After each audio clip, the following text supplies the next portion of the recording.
Chapter 1926. The fire that spread throughout the vampire's territory lasted until late into the night. It wasn't until the night fell that the flames gradually dimmed and disappeared. Along with the fire, the residences of the two major vampires, Cypesh and Camilla, also disappeared.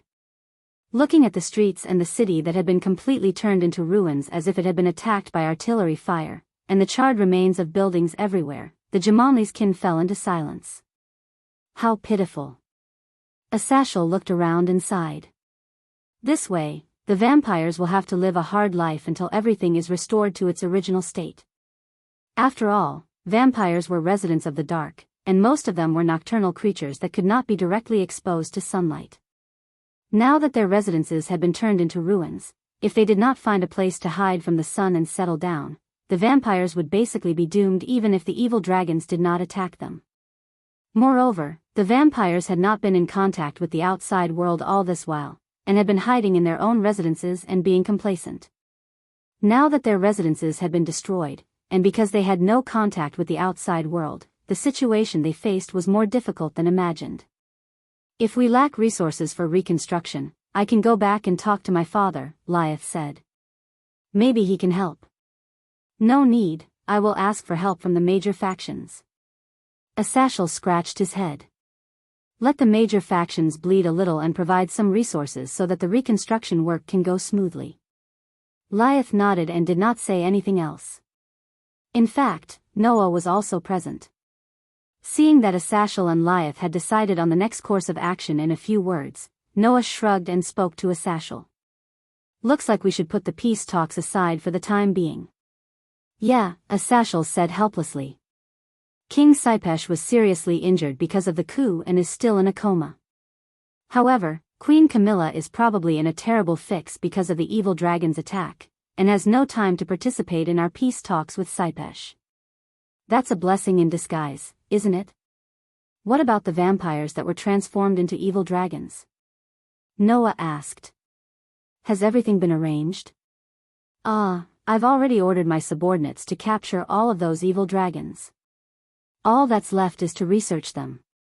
Arthashel's eyes were filled with the excitement and happiness of a stubborn scientist. A creature transformed from the power of the god's destruction tool. If I study it properly, it might be able to improve my artificial god's artifact. Hearing this, Noah's body trembled, and he silently mourned for those fellows in his heart. Hopefully, they would not be dissected for research. However, even if they were dissected for research, those guys only had themselves to blame. Who asked those fellows to be in cahoots with the massive calamity? In the end, they were used and abandoned, turning into that ghastly appearance. He could only pray for the best. At this time, a young noble girl with two attendants slowly walked towards them.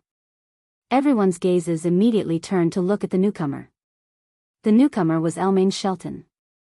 At this moment, the previously domineering and even somewhat condescending vampire girl no longer had her previous arrogance. She was like an injured little animal that had just recovered, but was still a little weak. She came in front of everyone, lifted her skirt, and bowed. I, on behalf of Queen Camilla, would like to express my gratitude to everyone for their help today. Looking at Elmaine Shelton's somewhat tired and weak expression, the group of Jamanli's followers looked at each other, then turned their gazes to Noah and Arthashel. Noah did not say anything, and only shrugged, leaving the right to speak to Arthashel. In response, Arthashel could only bitterly smile and take a step forward. After this, I will request the major forces that we have reached an agreement with to help the vampires rebuild their territories. If there's anything you need help with, don't hesitate to ask. Hearing this, Elmaine Shelton did not show any signs of gratitude. Instead, she lowered her head and remained silent.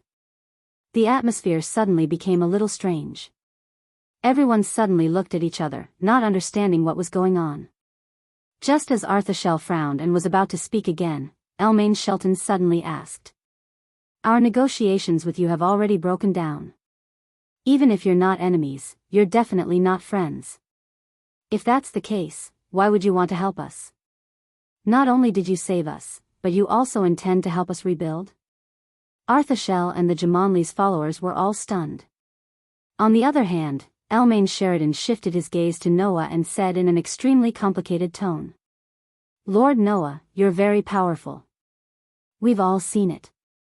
Even the evil dragon army that the entire vampire race is helpless against is as fragile as a piece of paper in your hands. If you're so powerful, if you really want to force us to reach an agreement, you have plenty of means to achieve your goal.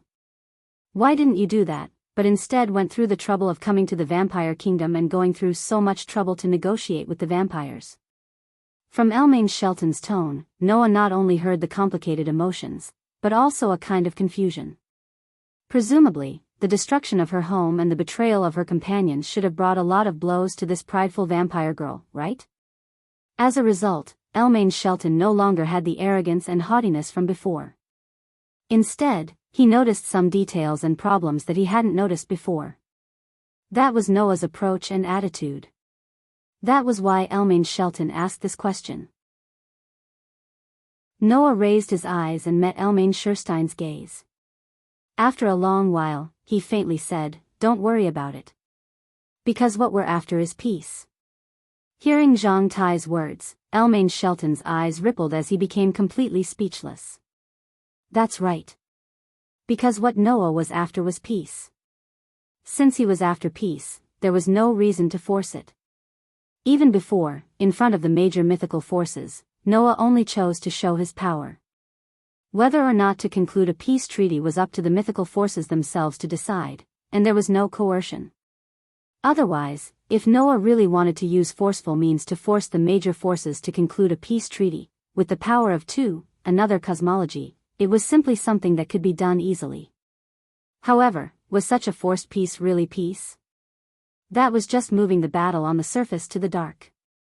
Not only was there no benefit, but there were only disadvantages, right? Noah would not do that kind of superficial work and lose the big picture for the small. And Noah's words also made Athathiel and the people of Jimenez's family look at each other and smile.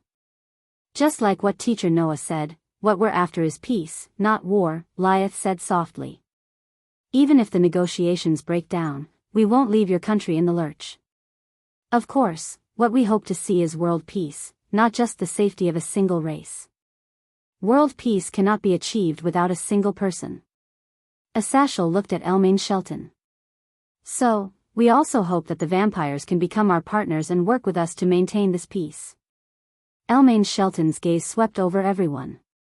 Seeing that there wasn't a trace of hypocrisy on their faces, he fell into silence once again. However, the perplexed expression on Elmain Shelton's face disappeared little by little. I truly feel everyone's sincerity. For the first time, Elmain Shelton showed a smile from the bottom of his heart. I will mention the peace treaty to Queen Camilla again and let her reconsider. Athathiel and the people of Jimenez's family suddenly laughed, extremely happy. The corners of Noah's mouth could not help but curl up slightly, and his heart was suddenly enlightened. I hope that one day I can sit at the negotiating table with all of you again and have a detailed discussion. Elmain Shelton bowed. I also hope that one day I can usher in real-world peace with all of you. Everyone nodded with a smile. In the night sky, stars began to appear one after another. They shone brightly, bringing light and hope to the boundless darkness. Chapter 1927. Due to the coup d'état between the government and anti-government factions, the Seeps royal city, where the Seeps king lived, had become dilapidated and riddled with holes. There were traces of battle everywhere. Noah walked through the corridors that he had passed during the day, and he could see vampires bustling around him. The big commotion during the day had made the residents of the entire vampiric kingdom recognize Noah, the god slayer. Therefore, along the way, every vampire would lower their heads and bow to Noah. Their expressions were very respectful, and even a little fearful. The terrifying power that Noah displayed made the vampires hold a contradictory attitude of respect and fear for Noah. In this regard, Noah did not care much and walked forward under the salutes and gazes of the vampires. In his hand, he was holding a petite girl in a dark dress. Of course, it was Lilith. This little girl, who was more ignorant and innocent than Orpheus, now seemed to be completely captivated by Noah. One hand was tightly holding Noah, and no matter where Noah went, she followed him. The other hand was holding a lollipop, which she licked expressionlessly. That scene was simply like a little girl who had been abducted and bribed. Noah did not have this self-awareness at all. He took Lilith's hand with a matter-of-fact expression and came in front of a door. He reached out and knocked on the door. The next second, a Sashal's voice sounded from inside. "Come in." Hearing this, Noah pushed the door open and walked into the room. It was a very spacious and luxurious room. The floor was covered with soft carpets. Beautiful curtains hung on the four walls. There was a very gorgeous bed in the corner. At first glance, it looked like the boudoir of a princess, and it was very eye-catching. The only flaw was that there were no windows here. Except for a door that was connected to the outside, it was completely closed. However, this was also a characteristic of vampires, and there was nothing strange in the vampiric kingdom. At this moment, there were two people in the room. One was a Sashal, who was sitting on the edge of the bed, examining something. The other was a young girl. It was a young girl with waist-length hair that was not so much a resplendent golden color as it was a rather peculiar color.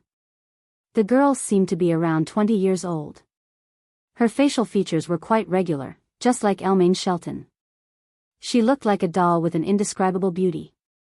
The difference was that the girl's skin wasn't unhealthy pale, but was as smooth and soft as a pearl, just like a human's. However, this beautiful girl was lying on the bed with her eyes closed as if she had fallen into eternal sleep. Her expression was extremely peaceful. Looking at the beautiful girl lying on the bed, Noah whispered, "Is this Valerie Tsepesh?" Valerie Tsepesh. The new king that Tsepesh advocated during the coup d'état, and also the holder of the godly Sephiroth's cup. She was a hybrid between a human and a vampire. In other words, it was not an exaggeration to say that she was the culprit who colluded with the group of disasters and stirred up the entire vampire world. At least, that was what Noah had always thought. However, not long ago, Noah found out that this girl was just a puppet. The real culprit who colluded with the group of disasters and attempted a coup d'état, severely injuring the king of Opesh and causing him to fall into a coma, and indirectly or directly stirring up the entire vampire world, was actually the Holy Grail holder's family of the same blood and origin. In the world of vampires, half-breeds had no status. Letting a mixed blood become a king was something that couldn't be allowed in the first place. Although Valerie inherited the bloodline of Tsepesh, she was a hybrid herself. It was impossible for a vampire to support her and let her become the new Tsepesh king. What's more, Tsepesh was originally a patriarchal clan. It was too ridiculous to let a woman become a king. Therefore, the real cause of the coup d'état was Valerie's relative of the same bloodline. After Valerie awakened the godly tool in her body, he deceived Valerie with flowery words and used the power of the Holy Grail to rope in a vampire clan that wanted to become a flawless creature. He secretly accumulated strength and cooperated with the group of disasters.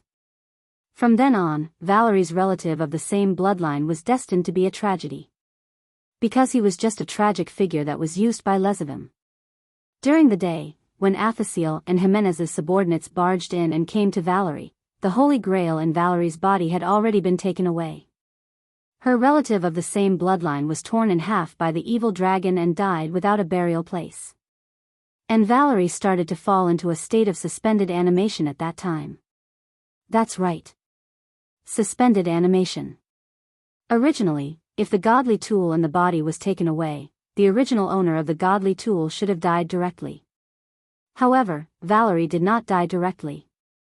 She only fell into a state of suspended animation, or it was not an exaggeration to say that she was in a state of deep sleep. What's going on? Noah looked at Athasiel. Why did Valerie Tsepesh not die directly after the godly tool was taken away? The reason is actually very simple. Athasiel seemed to be admiring and exclaiming at the same time. The Holy Grail that Lesavim took away is only a part of the godly tool in Valerie Tsepesh's body. It's not the whole thing. A part of the godly tool? Noah was stunned. You're saying that the Holy Grail in Lesavim's hands is only a part of the Sephiroth's cup? That's impossible, right? Undoubtedly, the Holy Grail that Noah saw in Lezavim's hands was complete. Moreover, the power was very complete. Even the evil dragons were completely resurrected. Lezavim even used the power of the Holy Grail twice to heal his injuries. Noah saw it clearly. In the end, that power was only a part of the Holy Grail? How was that possible? I thought it was impossible at first, but after carefully examining Valerie Tsepesh's body, I confirmed it. Athasil met Noah's gaze and said word by word. There is not only one Holy Grail in Valerie Tsepesh's body, but there are a total of 3. They are the godly tools that have become subspecies since they were awakened. Subspecies? Noah completely understood. Valerie Tsepesh's Holy Grail had mutated. It became a subspecies. It was not a subspecies of the Forbidden Hand, but a subspecies of the artifact itself. Just like how a divine artifact might have a subspecies of Forbidden Hand that was completely different from the original Forbidden Hand, some divine artifacts might also mutate and become a divine artifact that was poles apart from the original artifact. That was the subspecies of the artifact itself. However, the probability of the latter subspecies appearing was much lower than the former subspecies. So far, there had not been more than 10 cases of subspecies appearing. As for the godly tool subspecies, it was almost unprecedented. The probability of its appearance was frighteningly low. In the end, there was only one here. I don't know if the person in charge knows about this. Only one of the 3 Holy Grails in Valerie Tsepesh's body was taken away. The remaining 2 still exist in her body, so the holder of the Holy Grail didn't die directly. Athasil glanced in Valerie's direction. However, even if only a part of the artifact is taken out, it will greatly affect the holder. If the Holy Grail that was taken away is not found and reimplanted in her body, the little girl will probably never wake up. Hearing Athasil's words, Noah fell into silence. Find the Holy Grail that was taken away? That was easier said than done. I've heard. Athasil's expression became serious, and there was even a faint trace of resentment. The person currently leading the disaster squad is that bastard Lyran, right? That's right. Noah nodded. It's that surpasser who is as famous as Sazax and Achuka. However, this statement is too exaggerated. Wasn't it? Compared to Sazax and Achuka, Lezavim's strength was really far inferior. In this regard, Athasil said this. Surpasser refers to surpassing in terms of race, not power. Although that bastard Lyran is much weaker than Sazax and Achuka, he also has abnormal abilities. Chapter 1928. It was not without reason that Lezavim was called a surpasser. Lezavim's strength was not good, but that was only from Noah's point of view, as well as when compared to Sazax and Achuka, the 2 foul existences. In fact, from an objective point of view, Lezavim was definitely worthy of the title of surpasser. First of all, Lezavim was the son of the demon king Lucifer and the mother of demons, Lilith. His bloodline had already surpassed the category of demons. Even his demon wings had the highest grade of 12 pieces, which was the best among demons. Secondly, although Lezavim's strength was far from that of Sazax and Achuka, he was also beyond the level of the demon king. Even a Sashal might not be his opponent. Therefore, whether it was in terms of bloodline or strength, Lezavim was worthy of the title of a surpasser. Most importantly, those who were known as surpassers all had extraordinary powers that demons could not possess. Sazax and Achuka were shown in terms of absolute strength. Lezavim was shown in terms of ability. The artifact is nullified. Any power, characteristics, and effects produced by the artifact are ineffective. As long as it is the power of the artifact, it cannot cause any harm, a Sashal said. That man has such an ability that can nullify the power created by the God of the Bible, which is beyond the reach of the various mythical forces. This is what makes that guy special. Nullification of the artifact? Noah was slightly stunned. Lezavim still has such an ability? You didn't use the artifact when you fought with him, right? Asashal seemed to understand something. It's natural that you don't know. That ability is only effective on the artifact. If you didn't use the artifact, you naturally wouldn't have seen it. Fortunately, you are not a human like Chow Chow, who relies heavily on the power of the artifact. Otherwise, you would be in big trouble. Is that so? Noah looked at Asashel. What if it was an artificial artifact created by you? My artificial artifact? Arthashel did not expect Noah to ask such a question. He hesitated for a moment before shaking his head. It shouldn't work either. After all, my artificial divine artifact is a replica of a divine artifact. Since Lezavim's divine artifact is ineffective, and even the original can work, there's no reason why the replica won't work, right? That's true. Noah nodded, but then he remembered something. That's not right. If that guy had the ability to nullify divine equipment, then how could he make the Holy Grail work on him? Could it be that the ability could be controlled by oneself? But that's not right, is it? Noah couldn't help but recall a detail that he had overlooked before. When Lezavim took out the Holy Grail, he didn't touch it at all. Instead, he let the Holy Grail float in his palm or float around him. Did that mean that even Lezavim himself couldn't control that ability? Was it the type that would always be in effect? Once Lezavim touched the Holy Grail would stop functioning? But if that was the case, how could the Holy Grail work on Lezavim? Just as Noah was extremely puzzled, Draeger's voice sounded in Noah's mind. I think that the divine artifact nullification ability should be similar to a defensive mechanism. It can nullify the power of the divine artifact when it comes into contact with the son of the Demon King, but it can't nullify the targeted ability, right? What does that mean? The Holy Grail is a power that directly affects life. The target of the ability is life, not an individual. That's why it can go through the divine artifact nullification and work on Lezavim, Draeger explained. In other words, as long as it goes through the divine artifact nullification defense, then the divine artifact nullification can work on Lezavim. The Holy Grail directly targets life, so it doesn't need to come into contact with the divine artifact nullification defense. Draeger's words made Noah raise his eyebrows, and the corner of his mouth slowly rose. Defense? If that's the case, that's right. Draeger confirmed Noah's thoughts. If you use the third ability of the gauntlet, which can penetrate defense, then the son of the Demon King's divine artifact nullification won't be a problem. In other words, even the strongest ability that Lezavim was so proud of would not work on Noah. If there was another chance to fight, then Noah would definitely be able to give Lezavim a big surprise. At this time, Asashel said to Noah again. However, the most terrifying thing about Lezavim is not his strength, but his malice. That guy is a real bastard, and I'm sure you've seen it. Even Wally hates him and has always wanted to kill him. I'm worried that, with that guy's level of bastard, after he gets the Holy Grail, he won't just use it to revive the evil dragon and increase his combat power. Then what else can he do? Noah asked subconsciously. Could it be that there's still a terrifying existence that can be revived? I'm not sure, but I'll let the major forces investigate, Asashel said with a very serious tone. I have a feeling that the real crisis is coming. Noah narrowed his eyes slightly and nodded slowly.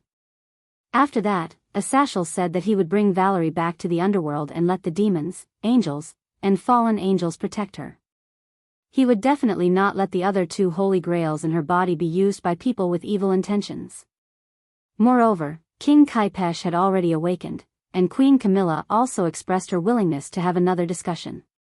When the vampires were done dealing with the aftermath, they would sit at the negotiating table with the two major forces, Kaipesh and Camilla, to promote this time's peace talks.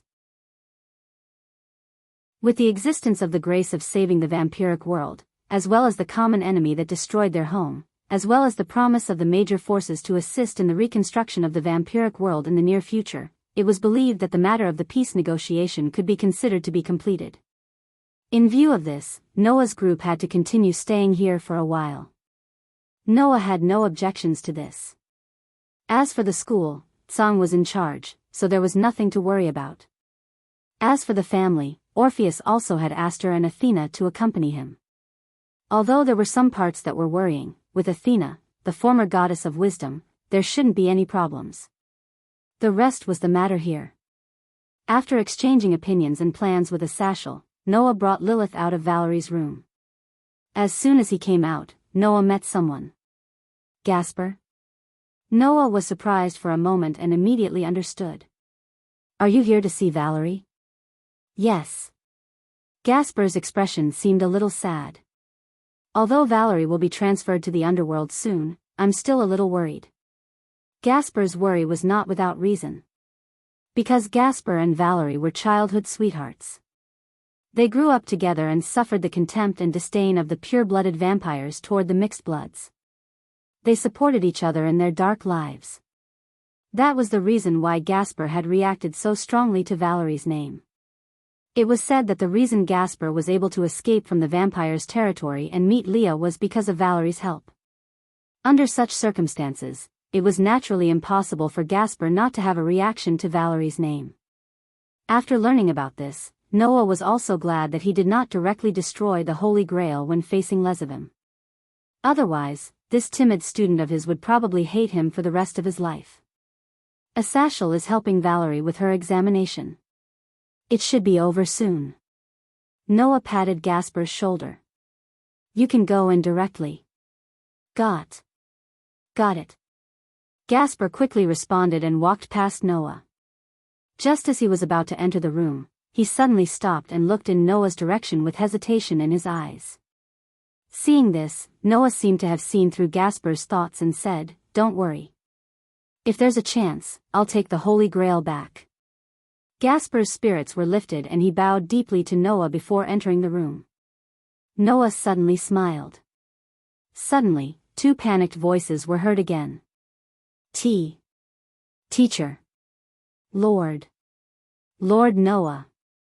They saw Gasper's family member, Label, and Valerie's team member, Luffy, running over at the same time with a panicked expression and called out. Oh no. The two cats are about to fight again. Noah was completely stunned.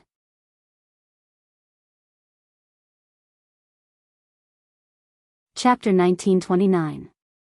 When Noah was led into a room by Label and Luffy, the tense atmosphere in the air immediately caught his attention. In the room, a pair of cat sisters were looking at each other. Ugh! Kitten's body tensed up as she stared at her sister with an extremely vigilant and stern gaze. It was as if she could pounce on her sister at any moment, just like an enraged house cat. Meow, Black Song had an incomparably flirtatious smile on her beautiful face. Seeing her sister staring at her with vigilance and sternness, she was completely indifferent. She was like an evil wild cat. The pair of cat sisters did not speak at all. They only looked at each other, but their expressions were completely different. Even their temperaments were as different as heaven and earth. Those who did not know would definitely not think that these two cats were sisters, right? Sensing the tense atmosphere between Kitten and Black Song, Label and Luffy timidly hid behind Noah. They grabbed onto Noah's clothes and poked their heads out to look at the sisters looking at each other. Noah also rubbed his forehead as he felt a headache coming on. He asked in a low voice. How did this happen? I don't know either.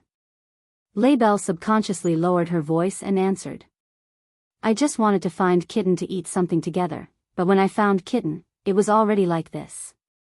It was worth mentioning here that Kitten and Label's relationship was exceptionally good. Even though Little Kitten seemed to dislike Little Kitten when she first became a member of the Jimmins, quarreling with Little Kitten every day, but as the saying goes, the more you quarrel, the more you develop feelings for each other. Now, Kitten and Label's relationship was so good that they stuck together every day. Although everyone in Jimengli's household had a good relationship with each other, there was still a difference in the order of precedence. For example, Leah's and Zhu Nai's relationship was so good that they were like sisters. They were not like master and servant at all. Usually, as the big sisters in the group, they would take care of the other members together. Aisha, Genova, and Irina had gotten along well with each other as the three members of the church. They were so close that they stuck to each other every day and almost never split up. Yudu and Gasper were the only two male members of the Jumanli family, and their relationship was also very good. It was said that they would sometimes go to Issei Hyuga's house together and get along well with him. They even stayed overnight at Issei Hyuga's house together. It made people wonder what the three of them were doing all night. Because of her position as a teacher, Lesvias had more contact with the other teachers in the academy. She was also a big sister and had a good relationship with Laius and Junai. Still, the war goddess had an unexpected muddle-headed side. She could be considered a muddle-headed big sister. Only Kitten and Label were left. In the past, because she lived with Noah at the same time, Kitten had the best relationship with Isha. Now, Kitten and Label had started to develop feelings for each other during their quarrel, while Isha was occupied by Genova and Irina. This made Kitten's relationship with Label much smoother. Therefore, it was not strange that Label would come to Kitten to work with her.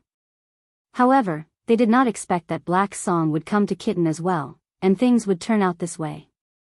Miss Black Song didn't come here specifically to look for Miss Bain. We were just strolling around the castle because Captain Varley is currently nowhere to be found. Luffy raised her hand weakly. Then, we met Miss Bain here, and things turned out this way. In other words, Black Song and Kitten just happened to run into each other here. It was not that Black Song deliberately went to Kitten to do something to her.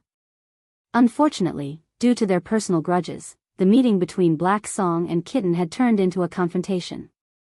The two sisters probably didn't expect to bump into each other here, so they didn't know what to say and just stared at each other. Little did they know that this kind of atmosphere was too unbearable for those who knew about the grudges between the two.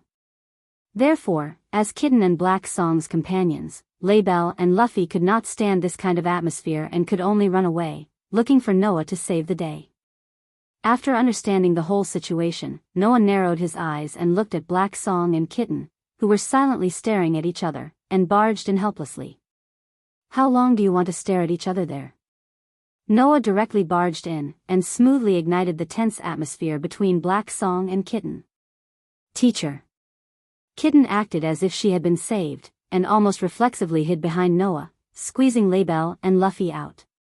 It seemed that Kitten was still very afraid of her sister, and that she was just putting on a brave front earlier. Although they were sisters, Black Song was a wanted criminal who had killed her master, causing Kitten to be regarded as a dangerous person by the higher-ups of the Fiend realm, and was the main culprit who had almost caused Kitten to be executed. Therefore, Kitten still held a grudge against Black Song, and was very resistant to him. Black Song was naturally the clearest about this. However, this black cat did not have the slightest bit of self-awareness. She blinked at Noah and smiled sweetly. Aya. Why are you here? I'm just greeting Bain, okay? You're not worried that I'll attack Bain, are you? Is that very strange? Noah asked directly. Don't forget, you have a criminal record. Are you referring to the first time Orpheus saw you? Black Song waved his hand. At that time, I was only instructed by Wally to lure you out. Taking Bain away was just convenient, meow. I think so too. Kitten hid behind Noah and poked her head out, staring intently at Black Song. Sister didn't want to take me away in the past, and I don't think you will now, right? That's right. Black Song nodded with a smile. So, don't worry about what I'll do, meow. Kitten bit her lips when she heard Black Song's nonchalant words, and some resentment appeared on her usually emotionless face.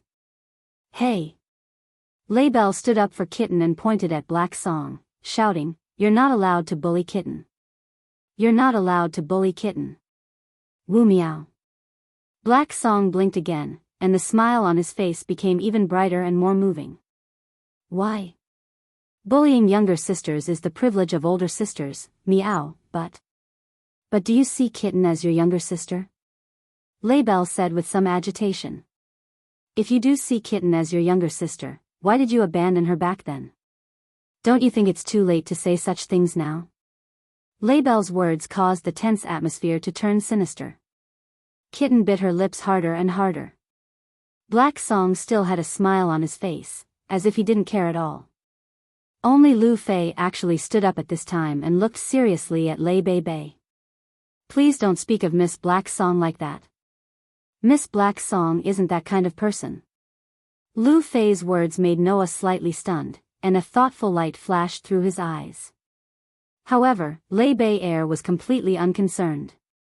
She thought that Lu Fei was speaking up for Black Gu, and her anger began to rise. She immediately snorted, turned her head away, and said these words. What do you mean by not that kind of person? You dare to do it, but don't dare to admit it? That's not it.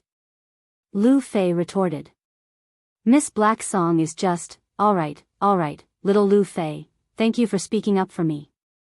However, I'm not even agitated, so why are you so agitated, meow? Black Song shrugged, looking indifferent.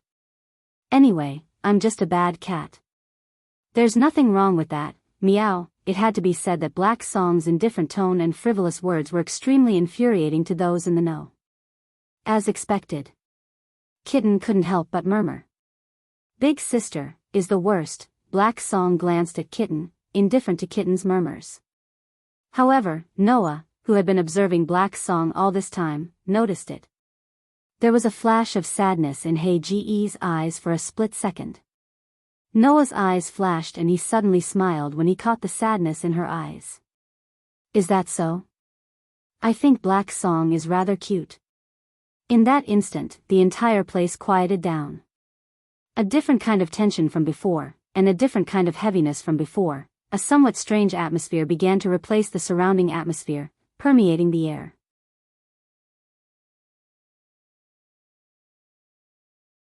Chapter 1930.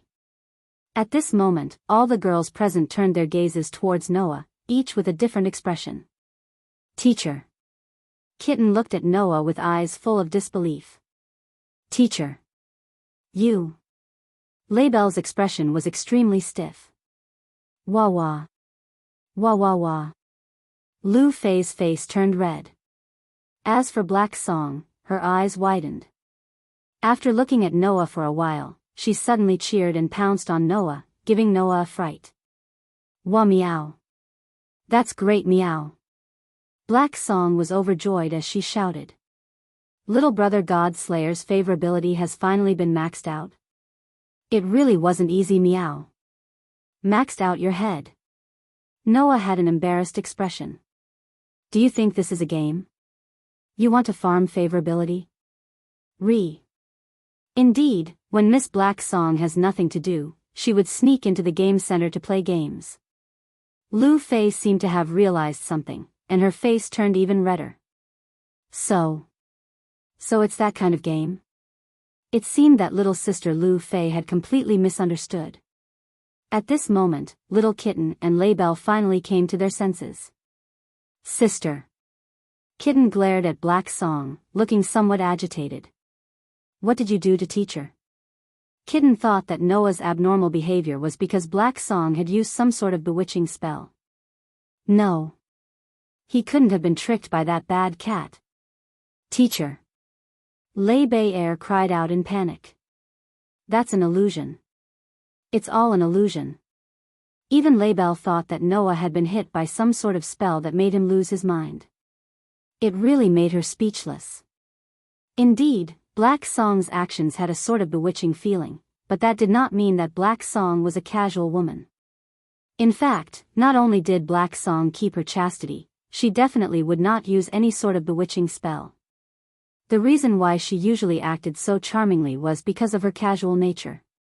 Cats were rather amorous creatures to begin with. As a cat demon, it was not strange for Black Song to have such a personality. On the other hand, Kitten, undoubtedly Nikomata, was so serious that it was abnormal. However, even if it was a kitten, didn't it tempt Noah before because of the arrival of the estrus? Therefore, frivolous behavior did not mean that Black Song was a casual woman. Moreover, even if they didn't use any magic, there probably wouldn't be anyone who thought that Black Song wasn't good-looking, right? It was a fact that Black Song was cute. However, the cuteness Noah was referring to was not her appearance, but her heart. Bang! With a muffled sound, a fist smashed into He Ji's head. Meow! Black Song suddenly let out a sorrowful cry. He covered his head and squatted down. Noah slowly retracted his fist and glared at Haegu in exasperation. I'm just praising you, and you're already sticking to me. What are you going to do if I continue to flatter you? What else can we do, meow? Black Song said matter-of-factly as he rubbed his aching head. Of course, little brother Godslayer. You can do whatever you want, meow. Noah was speechless. Was this wild cat really not a casual woman? Noah began to doubt his previous thoughts. On the other hand, Kitten, Laybell, and Lu Fei stared blankly at the development in front of them. They were at a loss. What was the situation now? Was there any more charm or magic? Noah sighed softly and ignored Black Song, who was covering his head and complaining. He turned around, squatted down, and looked at Kitten. Hey, Kitten. Noah looked straight at Kitten and asked very seriously. Have you ever wondered why Black Song killed his own master and left you behind? Kitten was stunned. Laybell was also stunned. Lu Fei kept her mouth shut. As for Black Song, his complaints came to an abrupt end. He stopped fooling around and looked at Noah with eyes full of boredom. I say, little brother Godslayer, don't tell me you're also planning to intervene in the matter between me and Baiyin? Are you trying to say that I'm meddling in other people's business? Noah glanced at Black Song. That might be true for you, but for me, Kitten's business is my business. I don't only care about your business, but also Kitten's business. If you want to protest, then blame your parents. Why did they make you two sisters? Black Song was immediately speechless. Kitten, on the other hand, calmed down. She glanced at the silent Black Song and then lowered her head. She could not help but speak. I hate Big Sister. It wouldn't be an exaggeration to say that I hate her. No matter what reason Big Sister had back then, she abandoned me. That is the truth. That's right. No matter what reason she had, it was the truth that Black Song had abandoned Kitten. Moreover, isn't the reason why that cat killed her master very clear? Laybell said angrily. Because her talent was too strong, she began to stand out after being reincarnated as a demon. In the blink of an eye, she surpassed her master and was immersed in her own power, unable to extricate herself. In the end, she was unwilling to be controlled by a master who was weaker than her. She killed her master and escaped. I've seen many such outliers. Basically, those who killed their own masters and became stray demons had fallen for similar reasons. Therefore, in the eyes of Kitten, Laybell, and the others, Black Song's betrayal was not something to be doubted, right? However, Noah still wanted to say something. Indeed, there are many people who are immersed in their own power, unable to extricate themselves. But do you think Black Song is like that? Hearing this, Kitten and Laybell both looked in Hei-Ge's direction, only to receive a malicious smile from Hei-Gu. I also like the feeling of gaining power. Black Song said with a smile. Not only gaining power, but I also like the feeling of fighting with power. Otherwise, I wouldn't have joined the disaster group and Wally's team. This was the truth. In Wally's team, apart from Luffy, the others were probably all battle maniacs. They were completely unable to settle down, which was why they were attracted to Wally and moved together with him. Even if they were wanted by both orthodox mythological organizations and terrorist villains at the same time, they followed Wally without complaint and fought all the way. However, liking to fight doesn't mean that you're an evil person. Having great power doesn't mean that you'll be devoured, Noah said lightly. Otherwise, I'd be the greatest evil in this world. Everyone was speechless. Thinking about it carefully, among the people present, the one who was most likely to be immersed in power was Noah. Noah was only a weak human, but he had a terrifying power that was almost invincible in the world. Even if all the Asura gods and Buddhas of the mythological organizations combined, they would definitely not be able to defeat him. He was completely capable of doing whatever he wanted in this world. If Noah really wanted to, he could kill all the humans and capture all the races. That was absolutely possible. How did it feel to have a god lick your toes? Did you feel superior when you let the demon king drink the water that you washed your feet with? Taking in all the famous goddesses, female demons, and female angels of all races as his own, living a life of pleasure every night, and doing whatever he wanted every day. For a human, was there any temptation? And if Noah really wanted to do all these, who dared to say that Noah couldn't do it? Who dared to say that they could stop him? No one. No one could stop Noah. As mentioned before, Noah could do whatever he wanted. However, Noah wouldn't do that. The real evil is not the behavior, but the heart of a person. Noah said indifferently. What you see and hear may be false, but your heart won't lie. With that said, Noah looked at Kitten and asked. You and Black Song have depended on each other since you were young and grew up together. Ask yourself, is the sister who grew up with you the kind of person who would be so immersed in power that she would ignore you and even abandon you? Kitten opened her mouth, but her voice was so hoarse that it shocked her. Noah looked at Black Song again and said. Ask your heart too. Do you really think that it doesn't matter how Kitten sees you? Black Song lowered his head and fell silent. I think that in this world, there's nothing more worth protecting than family. Noah sighed. It's not impossible to break off the relationship, but it's not that easy to repair it. So, I think that you two sisters should have a good chat. Otherwise, under the threat of the group of disasters, who knows when you'll be separated by life and death. By then, it'll be too late to regret it. Kitten and Black Song looked at each other, and there was an indescribable wave in their eyes. The entire place returned to silence once again. However, the atmosphere this time was not tense, nor was it heavy, nor was it strange. There was only a hint of sadness. Looking at the silent Kitten and Haegu, Noah stood up, looked at LaBelle and Luffy, and spoke softly. He said softly, let's go out and let the two sisters have a good chat. Luffy nodded without any objections. LaBelle no longer objected and nodded with a complicated expression. Just like that, Noah brought LaBelle and Luffy out of the room and closed the door. The two sisters were left alone. They looked at each other and did not speak for a long time. However, this silence did not last for long. Sister. Kitten's voice was somewhat sobbing. Please tell me the truth from back then. Hearing this, Black Song understood. He could not escape.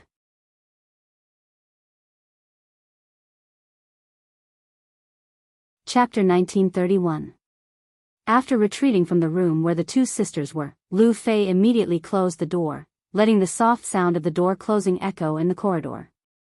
Seeing the door mercilessly close, LaBelle still seemed somewhat worried. Hey, teacher. LaBelle worriedly said. Is there really no problem? What problem could there be? Noah shrugged. Don't tell me Black Song will eat Kitten. If she really wanted to do that, she wouldn't have waited until now, right? But I'm still a little worried. LaBelle could not help but say this, turning her head to ask Lu Fei. Why would Kitten's elder sister want to kill her own master? Hearing LaBelle's question, Lu Fei fell silent. After hesitating for a while, she sighed. Actually, I've only heard about it from Miss Black Song, Lu Fei said hesitantly. Miss Black Song said that her previous master was a bastard, very annoying, and that it was more comfortable to live with Captain Varley.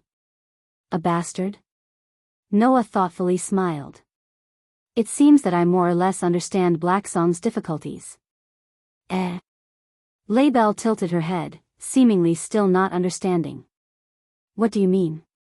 Actually, the reason shouldn't be hard to guess. It's very easy to think of it, but you just don't want to think about it.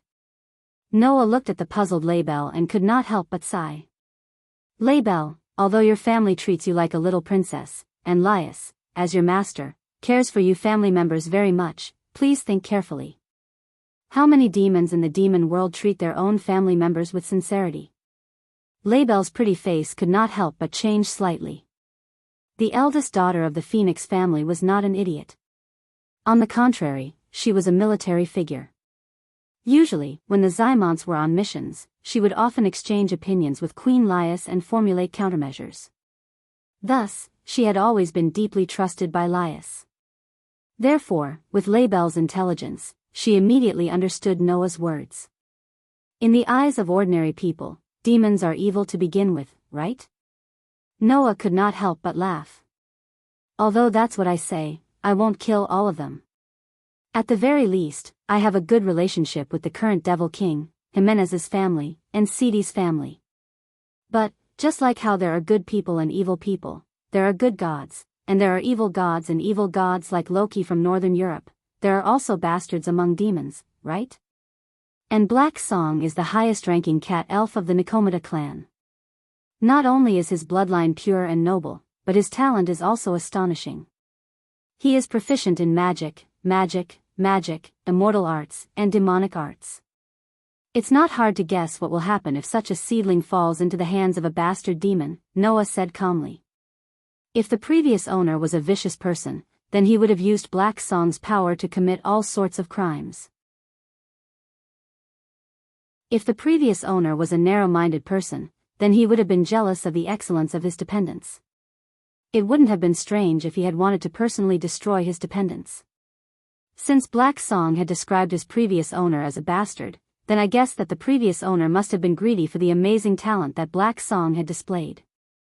Greedy? Label was stunned at first, but then she suddenly trembled. Could it be, have you thought of it? Noah curled his lips. That's right. The power of a cat elf is already so tempting. Generally speaking, if there's a second cat elf, no matter which demon it is, they would want to take it in their pocket, right? Black Song and Kitten had depended on each other since they were young and had always grown up with each other. Even after Black Song became a family of a demon, Kitten had always followed him and never left him.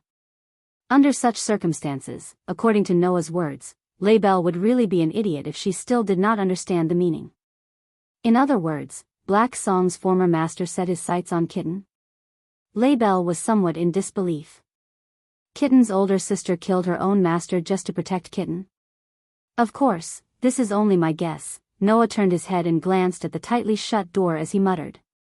But, seeing Black Song's reaction, this guess should be the most convincing, right? Label did not know what to say. At this time, Lu Fei spoke softly. Once, Miss Black Song encountered a strong enemy. Although she defeated her opponent in the end, she was heavily injured. Even I was frightened, but she did not care at all. Lu Fei recalled the situation at that time and lowered her voice. According to what Miss Black Song said at the time, she had undergone extremely chaotic strengthening training in the past. Compared to that, her current injuries are nothing. Noah and Label understood what Lu Fei meant. Without a doubt, that so-called chaotic strengthening training could only have been personally inflicted by Black Song's former master. There was no other possibility. This was enough to show what kind of person Black Song's former master was. Of course, it was also possible that Black Song was lying. But putting aside Noah, as a pure-blooded demon of the Phoenix clan, Label knew that such things were not rare in the fiend realm. Just as Noah had said, there were good people and evil people. Although not all demons were as evil as the legend said, there were truly evil demons. Demons generally revered strength. After the demon chess pieces were developed and superior demons were able to have their own dependents, this concept of revering strength still affected most demons.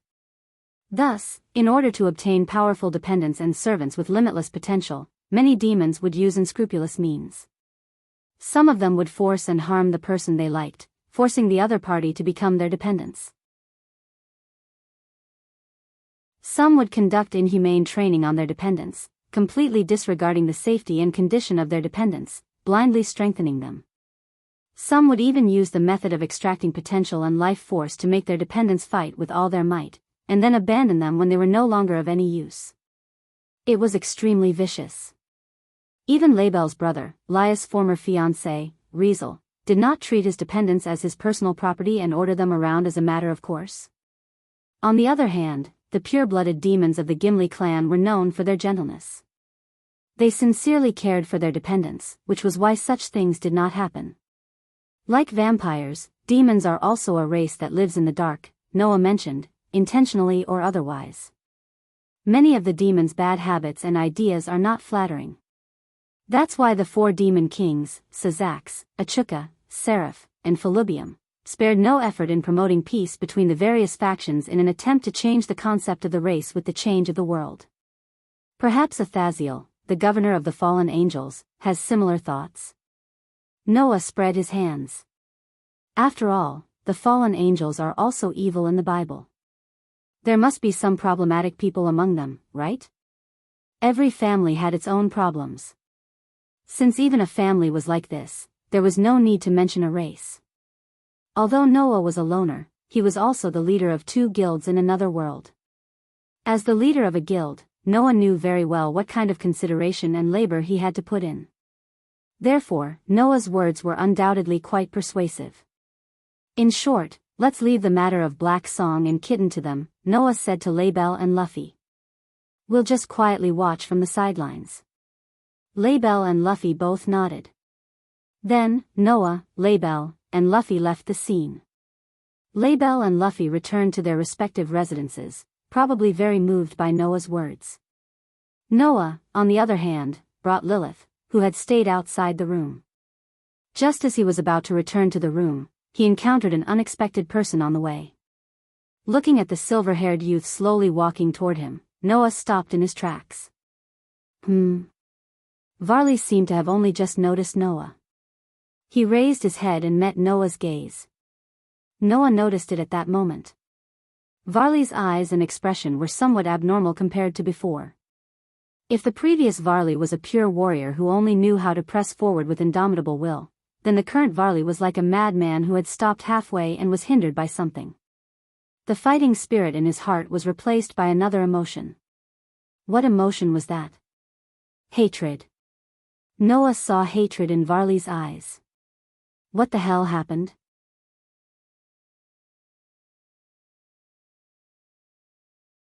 Chapter 1932. At this moment, the sky was almost bright and the commotion in Kaipei Royal City had gradually subsided. In the corridor, Noah and Wally looked at each other, but no one spoke. Instead, Lilith, who had been held by Noah, twitched her nose and looked at Wally. Dragon. Lilith mumbled as if she was in a dream. The smell of a white dragon, Lilith's words immediately made Noah and Wally turn their eyes to her. I see, Wally said with a blank expression. Is this the upper half of Orpheus? Noah nodded and said so. Her name is Lilith. Is that so? Wally closed his eyes, but his voice was trembling. That bastard actually gave Orpheus half a name like that. The name Lilith originally belonged to the mother of demons. And Lesavim was the son of demon king Lucifer and the mother of demons, Lilith. In other words, this name should have belonged to Wally's great-grandmother. I heard that the person currently leading the disaster is Lesavim. Wally opened his eyes and looked at Noah. You've seen him, right? Not only have I seen him, Noah answered truthfully. We even fought. Really? Wally's expression became serious. What do you think of that guy? Not much, Noah said without mercy. He's just a bastard. I feel the same. That guy is too despicable. He really doesn't deserve the name of Lucifer. Wally clenched his fist. His tone was full of sarcasm and sincere hatred. But, although he's despicable, that guy's strength and ability are really troublesome. Varley's face was filled with unwillingness as he spoke. To be honest, it was the first time Noah saw Wally like this. This kind of performance was simply not seen from Wally in the past.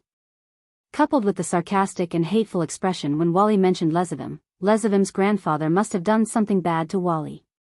Come to think of it, Wally's background was something worth pondering.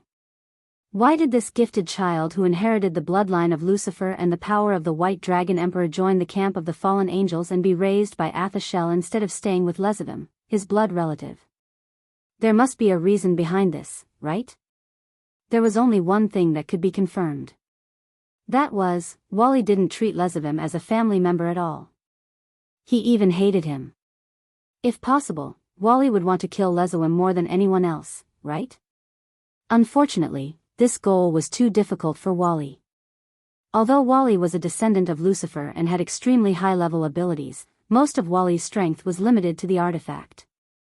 Although his strength was not weak, at best, he was only at the level of the highest level demon. Only by using the artifact could Wally jump to the Demon King level. Even when using the Tyrannosaurus Rex, in terms of strength alone, he was comparable to the top 10 in the world. His strength was not weaker than the famous Shura gods and Buddhas. However, the power from the artifact was ineffective against Lezavim, who had the ability to nullify the artifact. Once Wally went up against Lezavim, he would definitely lose. After all, not counting the artifact, Wally was at most at the level of the highest level demon. As for Lezavim, as a surpasser, even if his strength was not as good as Sazavim and Achuka, he was much higher than the Demon King level. Without the artifact, Wally probably couldn't last a few moves in Lezavim's hands, right? Even if he used the artifact, in front of the artifact nullification ability, Wally couldn't do anything to Lezavim and was destined to lose. In this way, how could Wally be willing? But if it's you, even if you don't use the artifact, you can still defeat Lezavim, right? Wally stared at Noah closely. I'm right, right? What a pity. Noah didn't answer, but said indifferently. In the end, he still escaped. As if Wally had expected it, he lowered his head and remained silent. Another cosmology. Wally said in a low voice. That's the name, right? Noah was slightly taken aback, and immediately nodded. Did you use it on that guy? Wally asked very solemnly. I used the ability called Another Cosmology. This time, Noah didn't answer. Instead, he looked straight at Wally and said, Don't worry. What do you want to ask? Wally was silent again, and finally spoke after a while. I just want to know if I have the possibility of defeating that guy now. Although he said so, Wally's expression told Noah that he already knew the answer to this question. After all, the other party was his grandfather. Even if Wally didn't do his duty, it was impossible for Wally not to know the general details of Lezavim. So, Wally probably also understood, right? If the divine artifact was really nullified, then the current him was definitely not Lezavim's opponent. It was just that Wally didn't want to admit it, which was why he had so many emotions. Frankly speaking, this kind of Wally really subverted Noah's impression of him.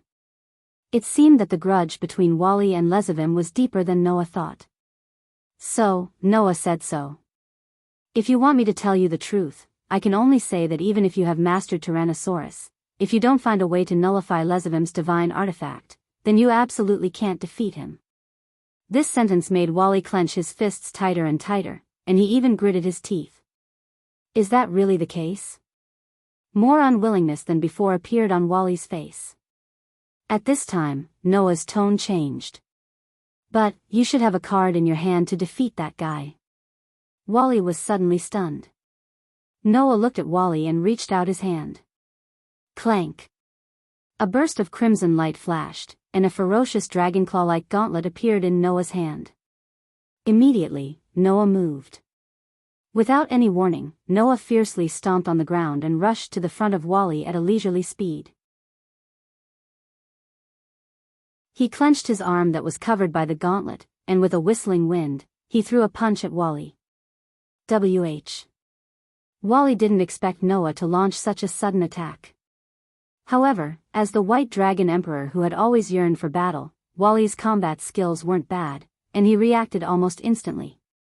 However, the distance between Noah and Wally wasn't that far, and the attack came so suddenly, and Wally's condition wasn't quite right, so for a moment, Wally didn't have time to use the divine artifact. At this moment, Wally could only increase the magic power in his body. Wang! A defensive magic array immediately unfolded in front of Wally, protecting him like a barrier. This defensive magic array that was hastily set up could only block the attack of a superior devil. For an invincible super master like Noah, it was almost useless. However, Wally, who was extremely sensitive, discovered that although Noah's punch came very suddenly, its momentum wasn't that terrifying, and its power wasn't that great either. At best, it was comparable to the full-force attack of an intermediate devil. The full force attack of an intermediate devil? That level of attack was simply child's play for Wally, and he could completely block it with this defensive magic array. However, a second later, Wally realized that he was wrong. Clank. The fist that was aimed at Wally landed heavily on the defensive magic array, and it caused a sound similar to the collision of steel. However, in the next moment, a language sounded from the crimson gauntlet. Penetrate.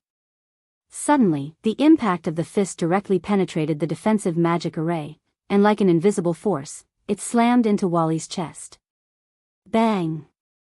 Along with the muffled sound, Wally squeezed out a muffled groan from his throat, and his body suddenly shook as if he was hit by a truck.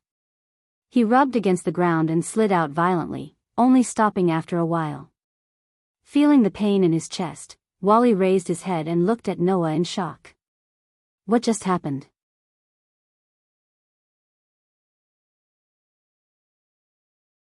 Chapter 1933. In fact, Varley was not unable to understand what had just happened. To put it simply, Varley successfully resisted Noah's attack. However, for some unknown reason, Noah's attack directly penetrated Varley's defense and hit Varley. What is that? Varley asked almost subconsciously. Is that also your ability? Before Noah had time to answer, a pair of light wings flashed out behind Varley. No, that's not the ability of the God Slayer, that's the ability of the Red Dragon Emperor, Drake. A Rubian's surprised voice sounded from the light wings. That was penetration, right? But how is that possible? What's wrong, Arubian? Arubian? Varley quickly asked. Do you know what happened just now? Of course, as the White Dragon Emperor, how can I not know what that is? Arubian's voice was full of surprise. That's the third ability of the Red Dragon Emperor, Drake. The third ability? Varley was stunned at first, then he noticed the key point. The ability of his life? That's right, Arubian said. When I, the twin heavenly dragons, was sealed into the divine artifact by the God of the Bible, my abilities were split into several parts. Only 2 of my abilities are left for the host to use. The red one is for multiply and transfer, while mine is for have and absorb. It has never changed. As for the rest of the abilities, according to the God of the Bible, it seems that they have been removed.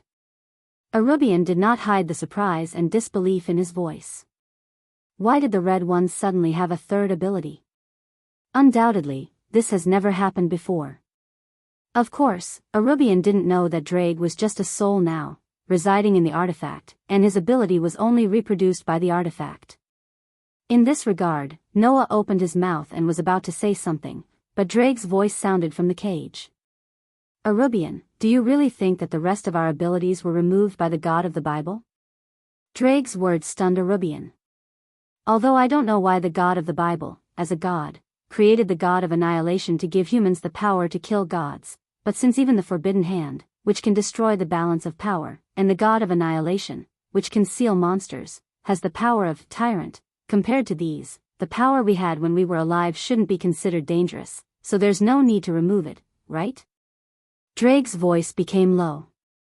At the very least, might flame and your poison, compared to the Forbidden Hand and Tyrannosaurus, should be more likely to be preserved, right? This.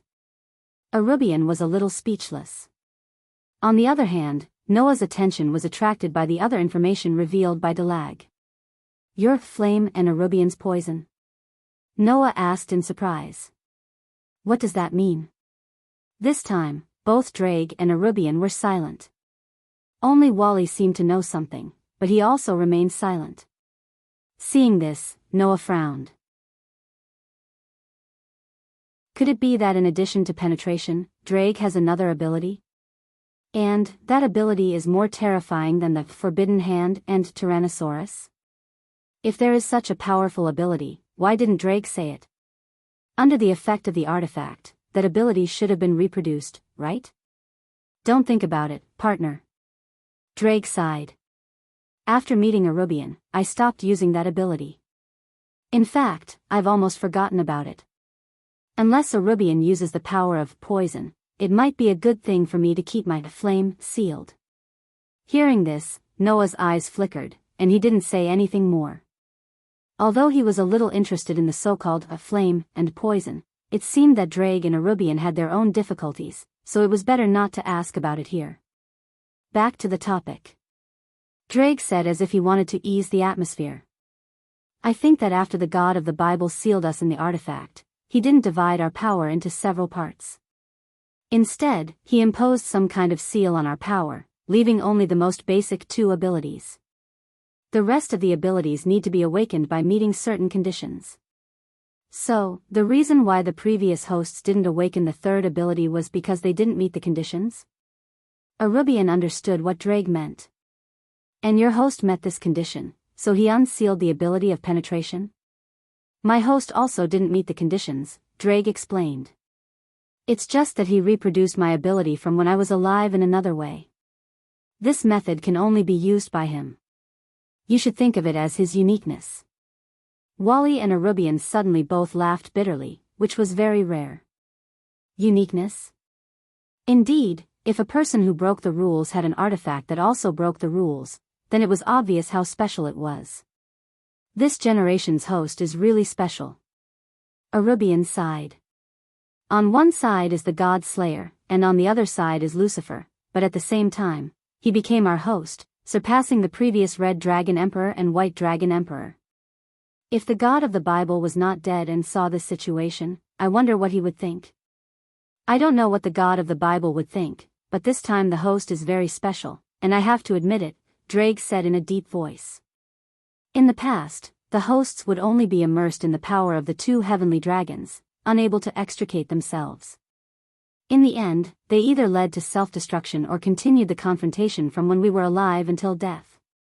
This time, the hosts of the 2 heavenly dragons have all deviated from the trajectory of the previous generations. Not only have they developed in a completely different direction, but they are also not obsessed with the red and white confrontation. What's more, they have even cooperated together before. It's really incredible. Arubian sighed. In addition, the dragon god, who has always been in a transcendent position in the past, has also entered the world, and divided into 2 and came to our side. You have also regained the ability from when you were alive. It feels like the wheel that has been stagnant since we fought to the death seems to have started to move again. That's why, Arubian, Drake's voice rang out clearly. Our destiny, which began in this generation, seems to be over. Is that so? Arubian's tone became a little complicated, but also a little relieved. Yes, it's time to end it. The more powerful the dragon, the purer it was. Because of a reason that had long been forgotten, they had been fighting until now, and because of a sudden emotion, they announced the end of their destiny. The dragon side of the Red Dragon Emperor Drake and the White Dragon Emperor Arubian was fully displayed in front of Noah and Wally, and it was surprising. However, at this moment, Noah and Wally both understood Drake and Arubian. Now, all the legendary evil dragons have been resurrected and gathered in one camp, which was completely unimaginable in the past. Noah opened and closed his palms that covered the gauntlet and said so. In that case, it's time for you 2 dragons to change the situation. You can't stay in the past. My goal is also in a higher place. Wally said as if he was talking to himself. The final opponent I want to fight is not the Red Dragon Emperor who is immersed in the battle of destiny, but the invincible Red Dragon Emperor. With that said, Wally raised his eyes and looked at Noah. And the equally invincible God Slayer. Noah met Wally's gaze and smiled slightly. I welcome your challenge at any time. Wally suddenly smiled, and his smile was full of fighting spirit. In short, there's only one thing I want to say, and that is the ability of the 2 dragons when they were alive hasn't been lost, and they still exist in the divine artifact. Drake said solemnly. If you continue to exhaust the power of the divine artifact, then the other abilities that belong to the White Dragon Emperor may awaken. And my penetration ability is the ability to ignore defense, and let the attack directly affect the opponent's body. Even if Lezavim's divine artifact is ineffective, I can still penetrate it and cause damage to him. Noah looked directly at Wally. The 2 dragons are equal existences. Since Lesavim can't do anything about the Red Dragon Emperor's ability, then as the White Dragon Emperor, you must have the ability to restrain him, but it hasn't been awakened yet. Unawakened, power. Wally raised his hand and stared at it. Go after it. Noah said so. Go after the power to defeat the Demon King's son. Wally's eyes lit up again, and then, he nodded heavily.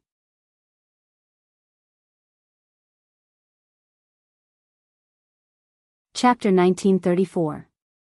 After that, Noah and his party stayed in the world of vampires for another week or so, waiting for the vampires to clean up the aftermath of the war. After cleaning up, King Copernicus and Queen Camilla finally found time to sit at the negotiating table with Noah and Asashel to discuss the peace treaty.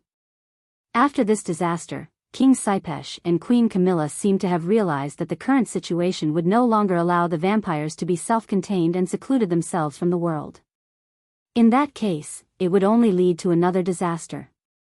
In addition, the rebellion of the internal members had left a deep impression on the two of them, as well as the unstinting assistance of the other forces. Both King Copernicus and Queen Camilla had changed their minds and no longer insisted on their previous ideas. Under such circumstances, King Copernicus and Queen Camilla first made peace with Noah and Asashel as witnesses, announcing the end of the civil strife in the world of vampires for hundreds of years.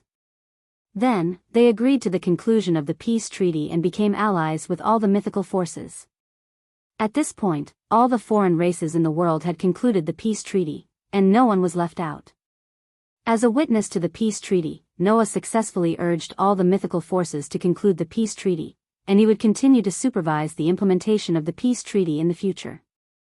If any force violated the peace treaty and stirred up trouble, then Noah would personally take action and make that force suffer. It could be said that Noah was the suppressive force of all the mythical forces in the world. Moreover, basically, all the mythical forces made the choice to conclude the peace treaty because they were afraid of Noah's power. Therefore, after the vampires became the last to join the peace treaty, this unprecedented trans-century, trans-mythical, and trans-racial peace treaty became a crucial part of history, laying a great foundation for the future world pattern. In view of the fact that the person who promoted the birth of this peace treaty was Noah, and Noah was world famous for his ability to simulate another cosmology, this peace treaty was named the Star Creation Agreement. There was no doubt that this was a compromise that could be recorded in the history of various mythological systems. Under such circumstances, Noah's name as the God Slayer was also destined to be recorded in the history books.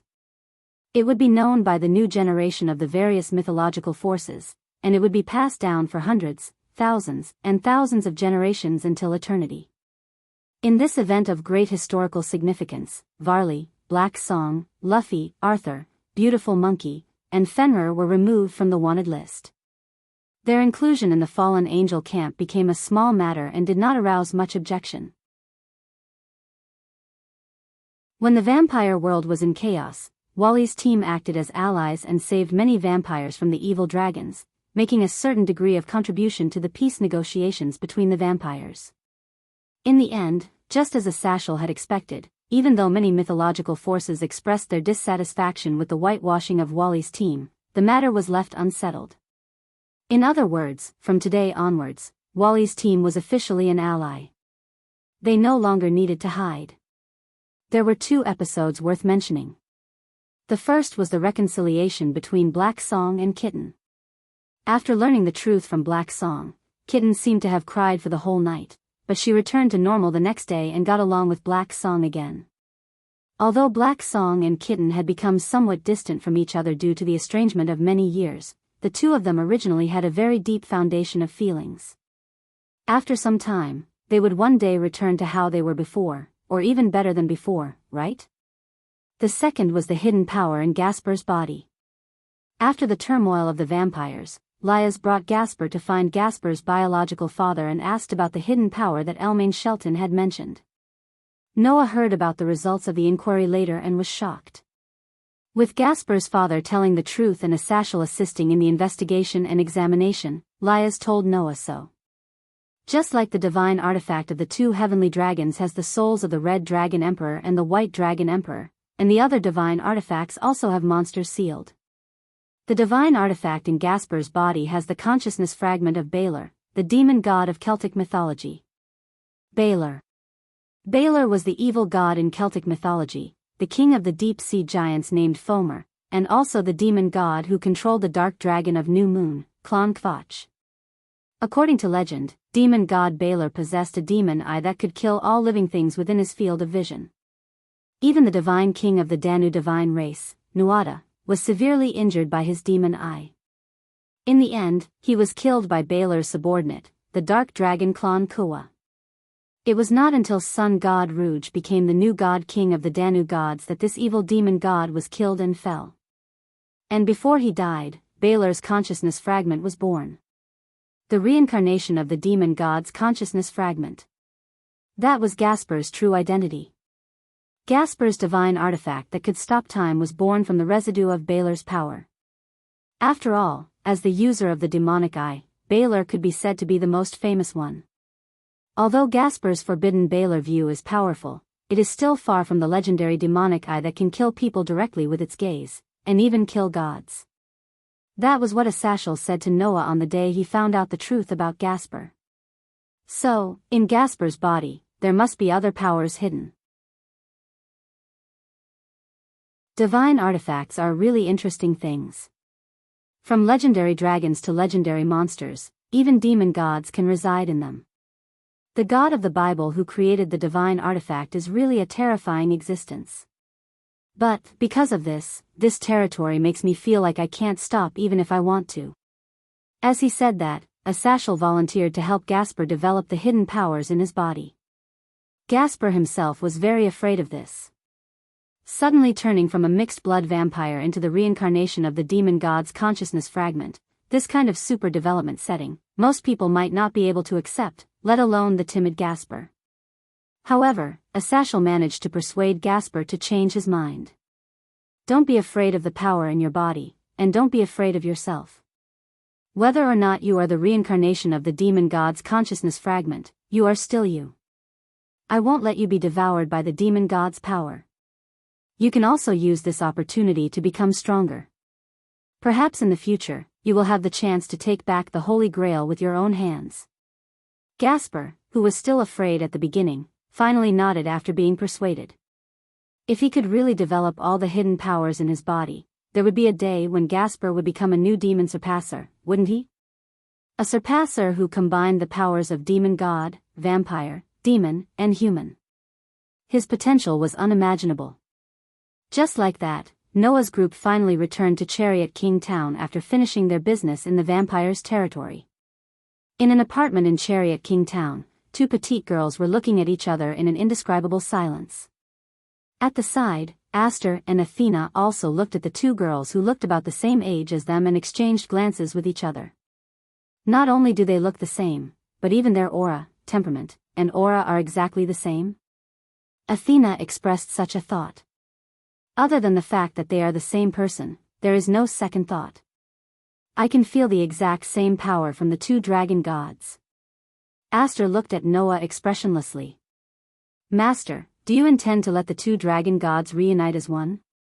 Reunite as one? Noah turned his gaze to Orpheus and Lilith. After looking at each other for a while, Lilith suddenly leaned forward like a small animal and leaned close to Orpheus. She sniffed and called out softly. The other Lilith, although it wasn't obvious on the surface, Lilith's voice was much more emotional than before. She seemed to be rather happy. Orpheus extended her hand and patted Lilith's head like an elder sister. Her face was still expressionless, but her eyes were fixed on Lilith and didn't move away. One had to admit that this scene was rather lovey-dovey. Therefore, Noah smiled. That doesn't matter anymore.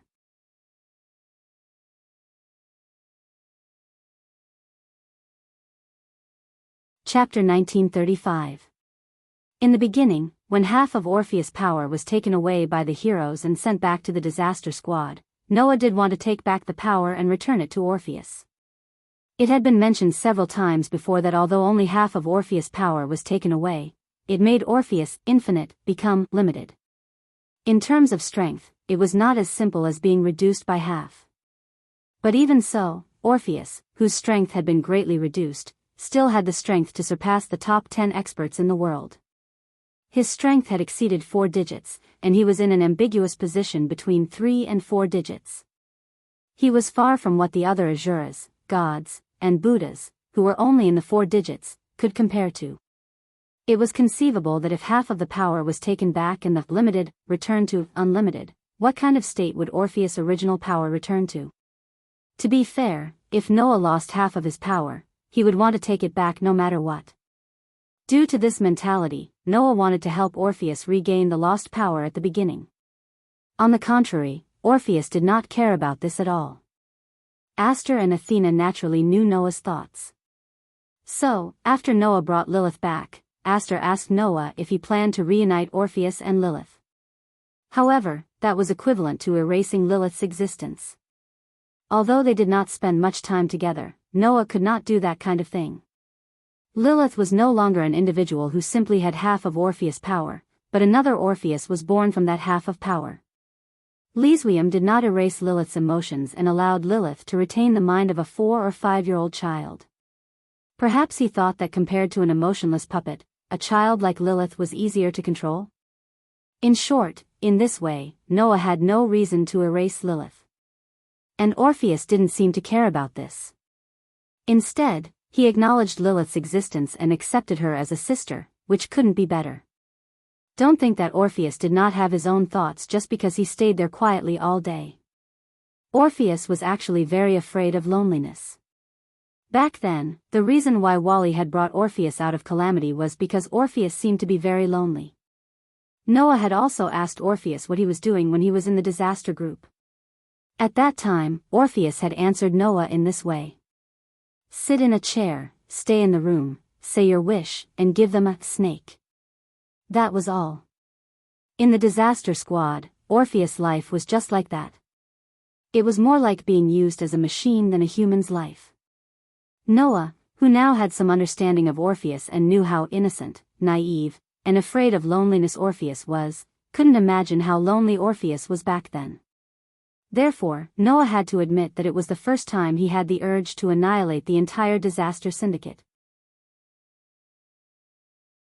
If it wasn't for the fact that he didn't know the location of the disaster squad's headquarters at that time, Noah would have definitely taken action.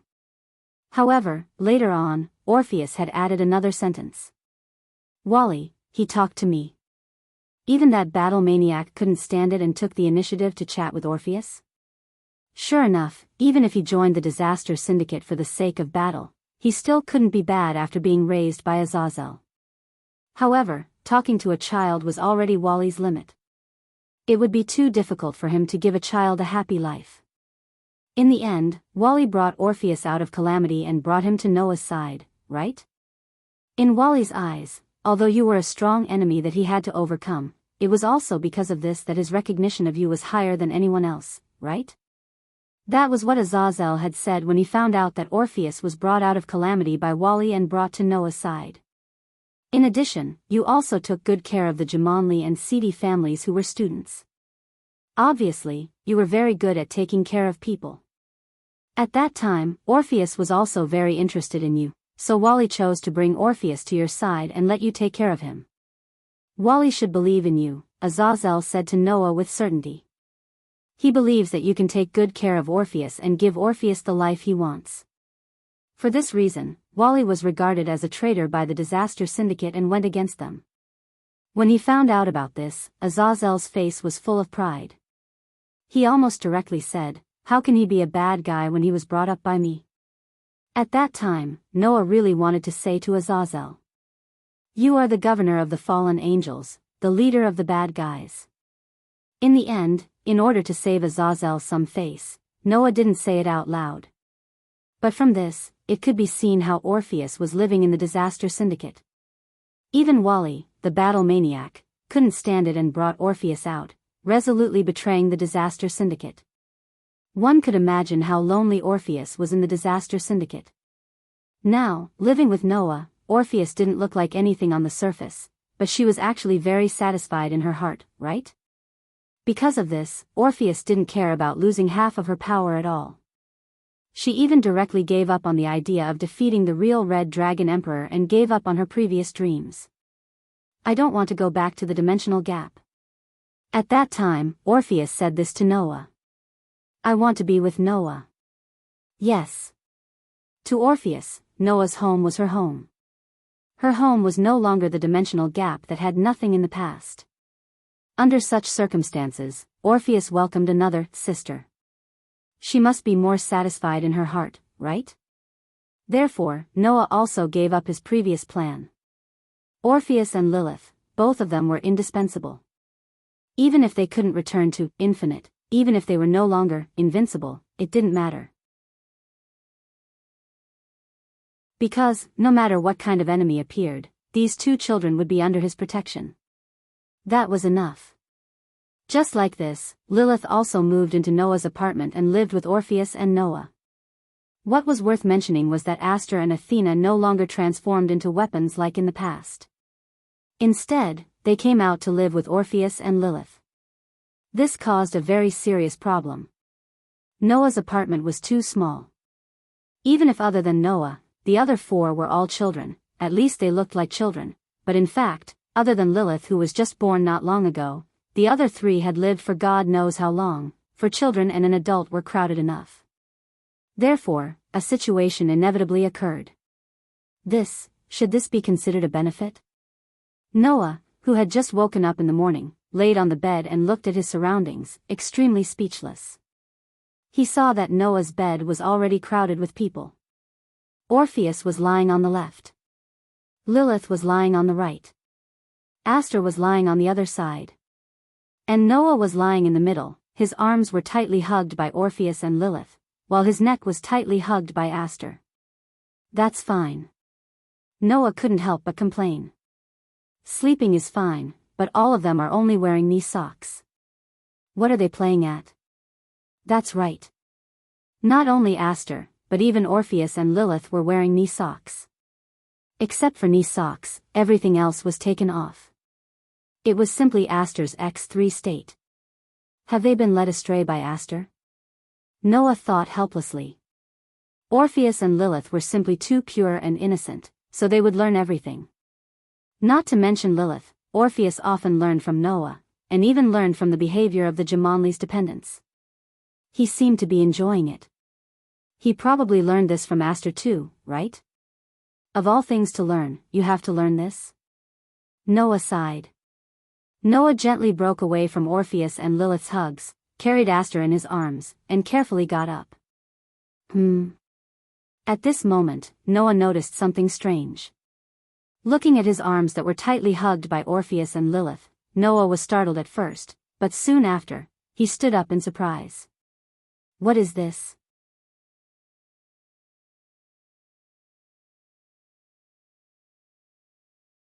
Chapter 1936. The morning sun shone in through the window and onto the bed in the room. The warm feeling made both Orpheus and Lilith look comfortable, and they hugged Noah even tighter. However, Noah's attention was no longer on Orpheus and Lilith, but on his own hands. Wisps of spiritual energy that were as faint as smoke drifted out of the bodies of the two dragon god girls, circled around them, and gradually entered Noah's body. As the wisps of spiritual energy entered, Noah could clearly feel it. He could feel the connection between Orpheus and Lilith. It was as if an invisible bridge had suddenly been built between Noah, Orpheus, and Lilith. Relying on this bridge, Noah could actually feel the hearts of Orpheus and Lilith. At this moment, Noah had a feeling. It was a feeling that he had grasped everything about Orpheus and Lilith. That feeling was as if it was telling Noah. No matter what Noah planned to let Orpheus and Lilith do, the two dragon god girls would no longer be able to resist, and would absolutely obey his orders. Noah was at a loss. What's going on? While Noah was at a loss, a voice suddenly sounded. Seems like you've picked up a huge bargain. The sudden voice made Noah react, and he turned his head and looked to the side. There, Athena sat up, looking as if she had just woken up, but her beautiful snake eyes were staring at the spiritual energy surrounding Noah's arm. Athena immediately said, "That's a contract." Contract? Noah was completely stunned. Of course, Noah was no stranger to contracts. Putting everything else aside, Aster and Athena were Noah's contracted elves.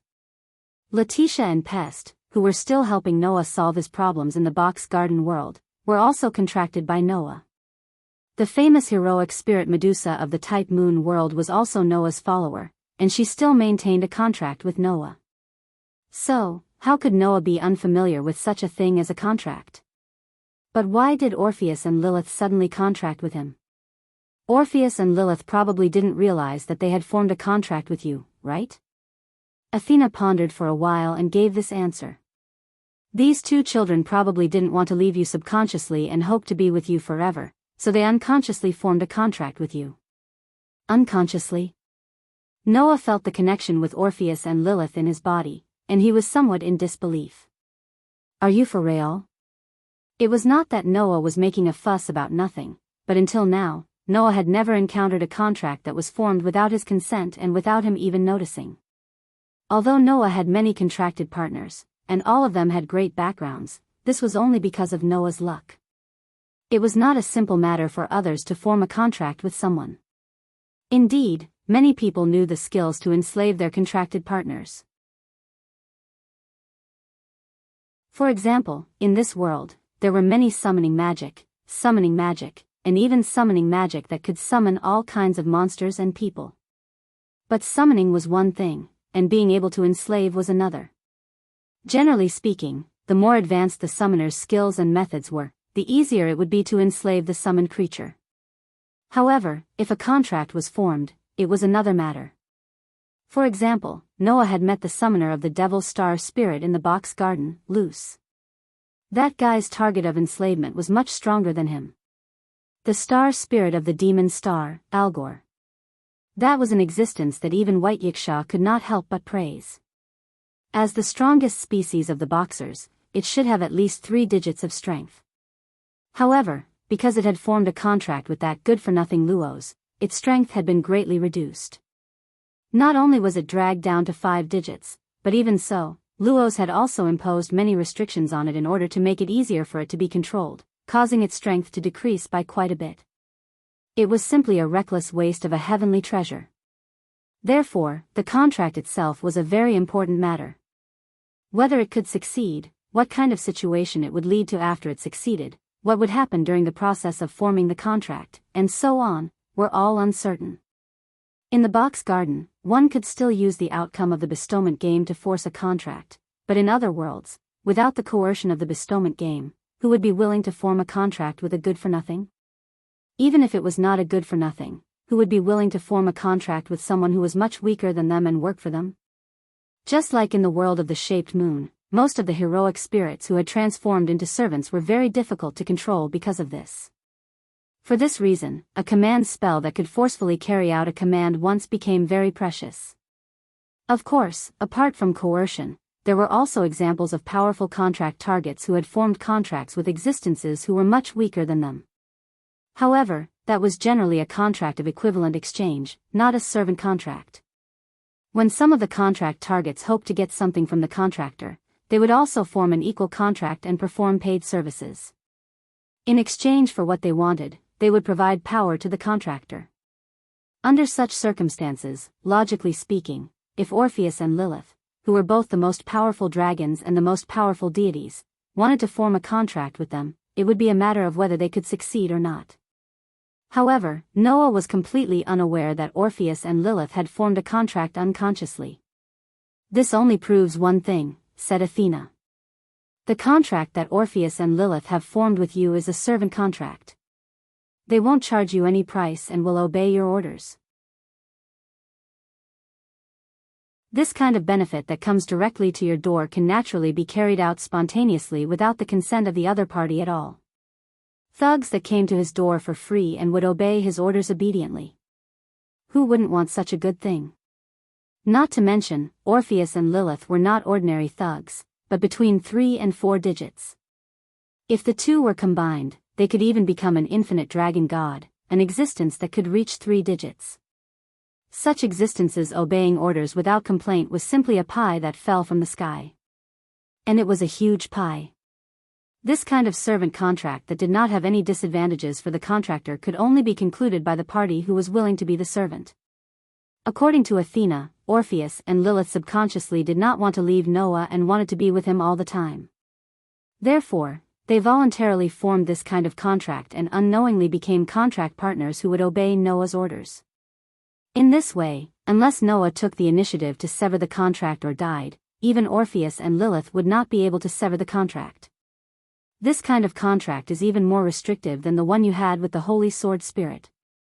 It is comparable to the contract you made in the box, or even the one you had with me. Athena's seductive eyes turned to Noah. Although her tone was indifferent, there was a hint of emotion in it. As expected of the man who is favored by all the worlds. Has even God finally been attracted to you? After Aster, Athena, Letitia, Pest, and Medusa, Orpheus and Lilith had also become contract partners of Noah. In response, Noah could only bitterly laugh. He stretched out his hand and stroked Orpheus and Lilith's heads lovingly while smiling at Athena. If it was only about attracting God, would have attracted a certain goddess a long time ago, right? Athena raised her brows and looked at Noah's thought-provoking gaze. The corners of her mouth slowly curled up. That's why I said you are a man who is favored by the world, a lucky guy. After saying this, Athena turned into a burst of light particles and disappeared. Ugh! Aster, Orpheus, and Lilith continued to turn over and firmly stuck to Noah's body. Their exquisite faces that were usually expressionless were now filled with comfort and serenity. Noah could only smile helplessly, but did not get up again. He stroked the heads of the three petite girls in his arms and sat there quietly, waiting for them to wake up. I'll let these three girls continue sleeping for the time being. Just like that, the spiritual energy drifting from Orpheus and Lilith continued to enter Noah's body and did not subside for a long time.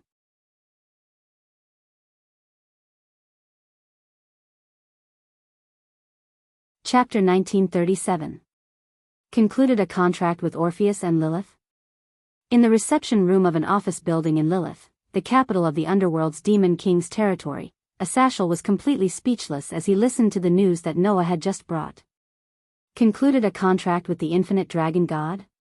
Had this kind of thing happened before? No, right? Not to mention the almost invincible infinite dragon god, even those miscellaneous gods and other mythical forces did not have many who had signed a contract with humans, right? In the end, Noah had done it easily. Moreover, it was a servant contract without compensation. Good Lord, you've done something that has never been done before, and I'm afraid will never be replicated in the future. How did this world give birth to such a foul human like you? Asashel really felt all kinds of imbalance. Back then, in order to conclude a contract with one of the 5 dragon kings, the golden dragon god, Fafnir, not only did I use all kinds of connections, but I also found his whereabouts with great difficulty and finally concluded an equal contract with compensation. So far, I don't know how many legendary treasures I've spent. You, on the other hand, casually abducted a dragon god and lived with him for a period of time.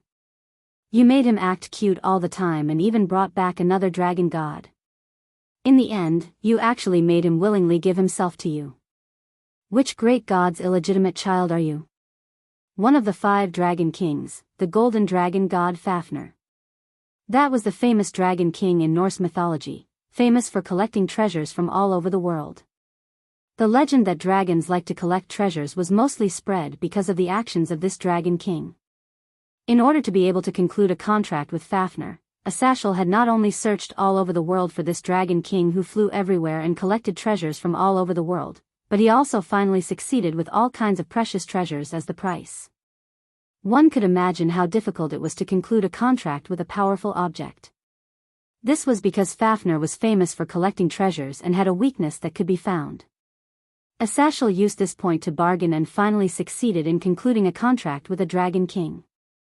Otherwise, even if I can find a dragon king, demon king, level contract partner, the difficulty of successfully forming a contract with him is definitely much higher than directly defeating him.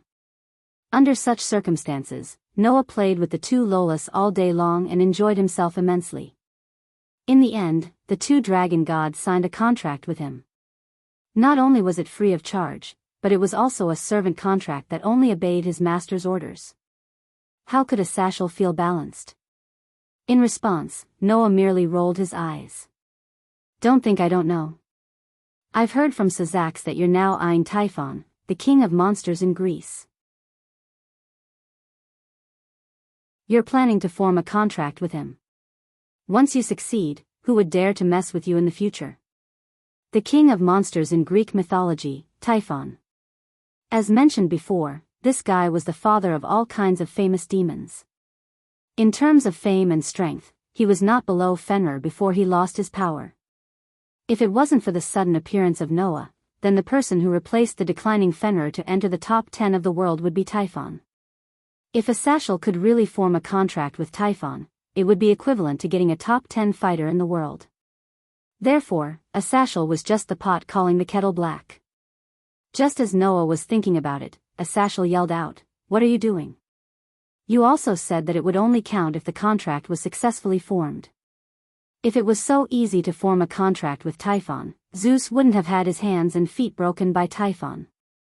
Even if it was successful, I don't know what kind of price I would have to pay.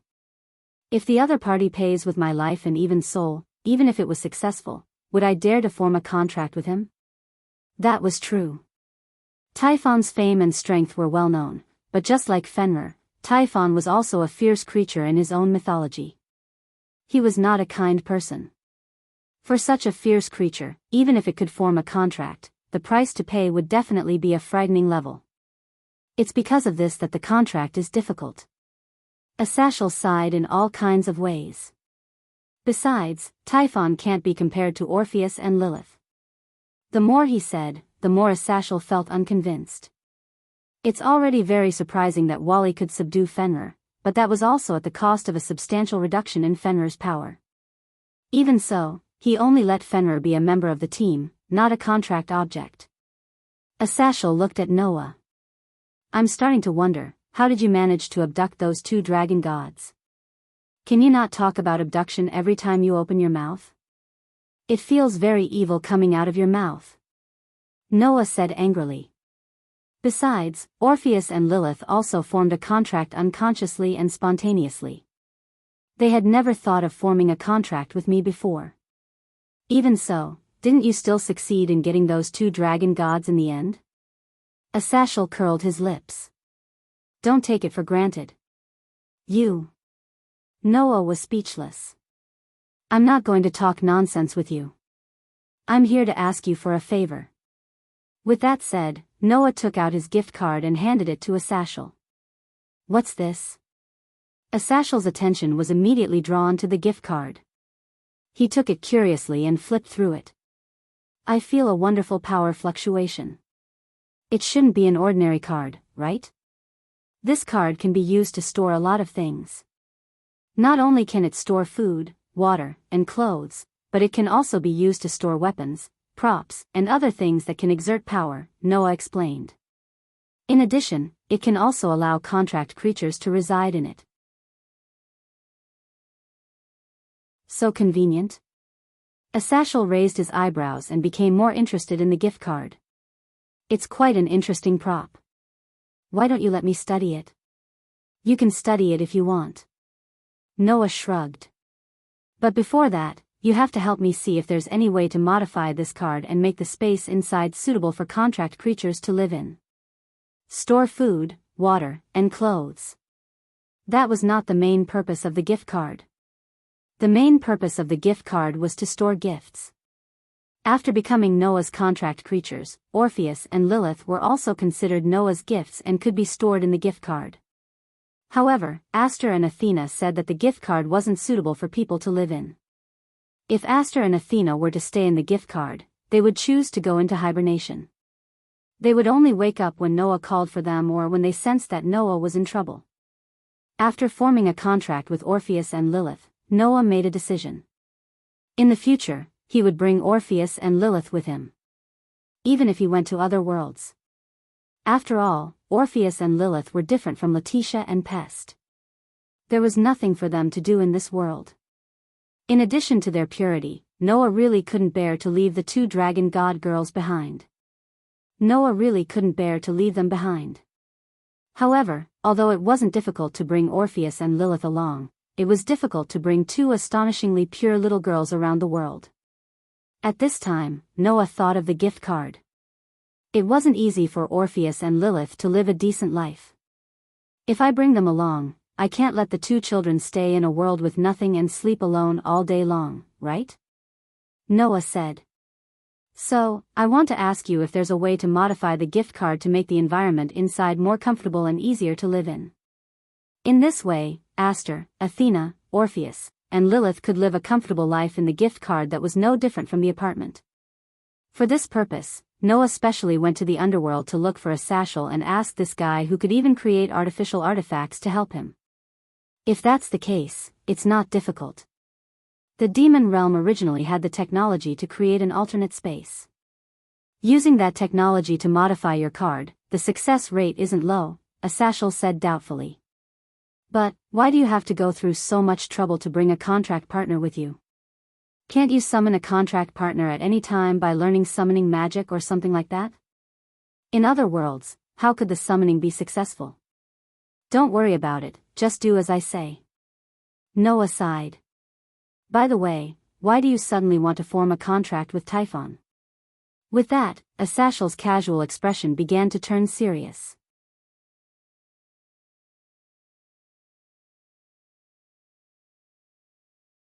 Chapter 1938. He slowly placed the gift card on the table beside him, picked up a cup of coffee on the table, and took a sip before speaking again. I have a hunch that there will definitely be a bigger and more dangerous disaster than before. For that time, I must prepare in advance and get enough combat power to deal with any situation. For this reason, I intend to sign a contract with Typhon. Asasher's words caused Noah's eyes to flicker slightly, and he replied indifferently, "That's right." Because of Lezoim? That's right, Asashel affirmed. Although that guy is a bastard, his evil intentions are far thicker than anyone else's.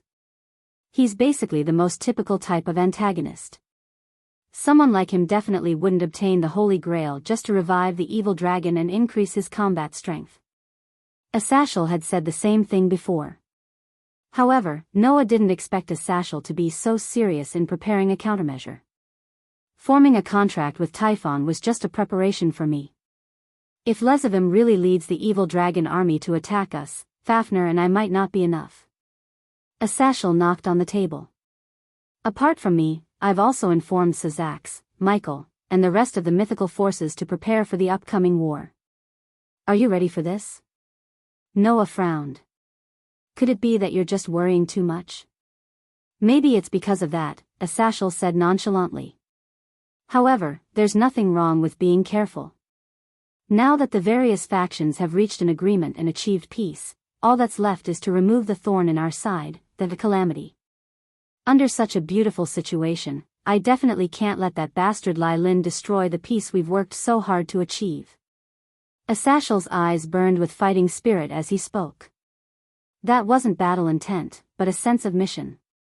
The fallen angel governor, who wanted to see peace more than anyone else, would definitely not watch the upcoming peace be destroyed by a bastard like Lezoim. In fact, Sazax and Michael, who have dealt with Lezoim before, have also taken it seriously. They agreed with my point of view and began to make preparations. Asashel sighed. Although the rest of the mythical forces are also paying attention to the resurrection of the evil dragons, they don't think that Lezoim, the son of the demon king, can do anything. They don't know that the evil dragons are only a threat, Lezoim is the real threat. Seeing that Athashel kept mentioning Lezoim's threat, Noah asked in confusion. I know that Lezoim is a bastard, but is he bad enough to make you so vigilant? You've only met him once, so of course you don't know how much of a bastard he is, Asashel said. Do you know why Wally hates Lezoim so much that he even wants to kill him? I'm not sure. Noah shook his head. However, Wally did say that Lezoim doesn't deserve the name of Lucifer. That's true. Asashel agreed with Wally's evaluation. All of that guy's behavior is just for his own enjoyment. He'll be happy when he sees others in pain, happy when he sees others in despair, happy when he sees others in tears and despair. It's as if he's the crystallization of malice and can't be called the Demon King. Or, in the eyes of others, the Demon King was just like what Asashel said, a bad guy. But if there was only evil without honor and dignity, how could he be called a king? And that guy Lesavim has nothing to do with honor and dignity. Asashel snorted coldly. The reason why Wally hates him so much is that he once instigated his son to abuse Wally. Noah was stunned. Since Lesavim was Wally's grandfather, he was naturally the father of Wally's father. Instigated his son to abuse Wally? Noah was stunned. Doesn't that mean that Lesavim let Wally's father abuse his son? That's right. Asashel's eyes flashed with unhappiness. In Lesavim's heart, son and grandson are not worth mentioning at all. They are all props for his enjoyment. He sincerely enjoys his son abusing his grandson and takes pleasure in it. Don't you think such a guy is a bastard? Not to mention the demon world that was currently changing, the demons who inherited the ancient demon king's bloodline were definitely not good people. Take Wally's father, Lesavim's son, for example. He was a typical demon. Not only did his son inherit the noble Lucifer bloodline, but he was also the White Dragon Emperor. His potential was limitless and was destined to stand out at the top of the world in the future. As the father of such a gifted kid, Wally's father didn't feel happy or proud at all. He only felt that his status was threatened and that he would be surpassed by his son in the future and be fiercely suppressed by his son. A demon simply couldn't stand such a thing. Even if the target was his son, it was the same. Therefore, that person was afraid of his own son, Wally. He was always worried that his son would surpass him in the future, suppress him, or even kill him. In the eyes of an evil person, everything in this world was malicious. Under such circumstances, Lesavim instigated his son to abuse Wally and didn't let his son kill Wally, enjoying the process. The more Asashel spoke, the more unhappy he felt. In the end, Wally escaped and came to me. Since childhood, he held hatred and killing intent towards Lesavim and grew up at an astonishing speed. He didn't expect Wally to have such a past. Perhaps, this was the reason why Wally pursued power. Without power, you will only be controlled by others. Only with power can you control your own life and even the lives of others. Wally grew up under such a belief. Asashel sighed. Fortunately, Wally didn't become a captive of power. Although he pursued power, he wasn't blind. It was because of this that Wally was able to develop Tyrannosaurus, right? Otherwise, he would have been immersed in the power of Tyrannosaurus and disregarded his own safety. Although it was simple, Noah could imagine how much effort Asashel had put in to prevent Wally from becoming a captive of power.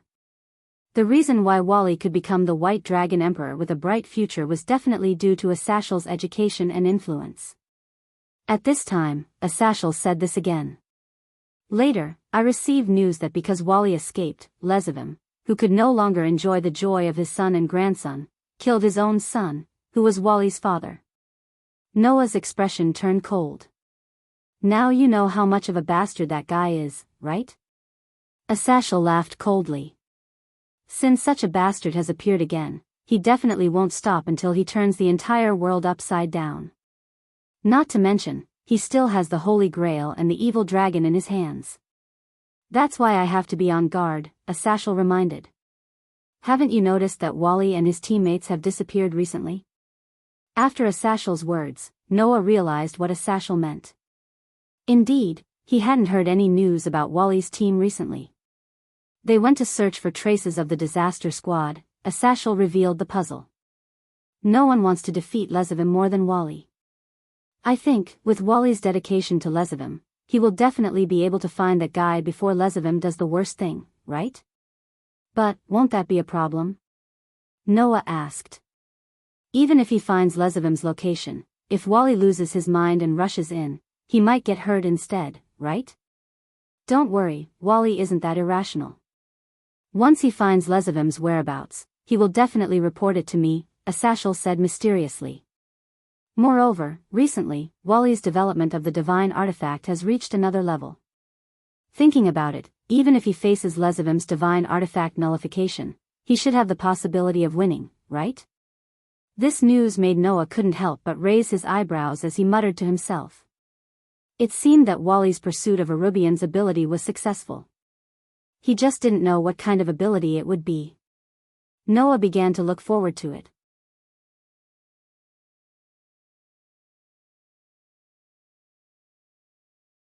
Chapter 1939.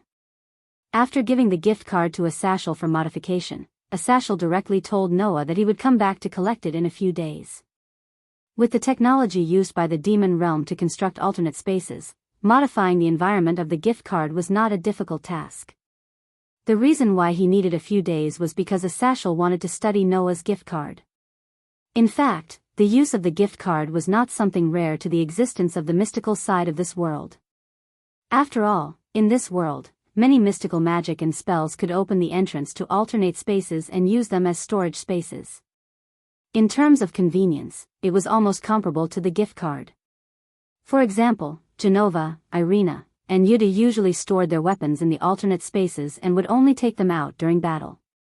Even Genova, Irina, and Yuda used this method to store items, let alone others. However, not everything could be stored in this alternate space. Because it existed between the real world and the dimensional gap, the alternate spaces had harsh environments that outsiders could not imagine. Basically, it could not store living things, food, water, and daily necessities. It could only be used to store unconventional props and items. Therefore, the alternate spaces were used to store powerful weapons, rare props, and legendary items that were not usually used. No one had ever used it to store daily necessities. It was also because of this that when they went to the vampire's territory the last time, the Jamanli's family had to bring their own luggage. Asashel said that Noah's gift card was convenient because of its wide range of storage. If possible, Asashel probably wanted to develop something similar to the gift card that could be used to store daily necessities like food, water, and clothes. This function was not to be underestimated. In the box court, the reason why the gift card had such convenience was to deal with the Demon King's attack. The Demon King's gift game was compulsory and did not require the consent of the participants. Therefore, sometimes, there were situations that required a long period of war. Under such circumstances, could one still count on the Demon King to provide them with food and water? That was naturally impossible. Therefore, the gift card had such a high status in the box court. It could be used to store gifts as well as food, water, and clothes to ensure long-term combat ability. When Asashel realized this benefit, he decided to research it. Arthashel must have wanted to use the gift card in the war before Lezavim started a large-scale battle, right? He just didn't know if he could make it in time. No matter what, Asashel was willing to help Noah, so Noah was relieved. However, as soon as Noah left Athashel's place and was about to return to the human world, Sazak suddenly jumped out of a teleportation portal. Sazak noticed Noah and smiled. He raised his hand and greeted him like an old friend instead of a demon king. Yo, Noah. Looking for Asashel?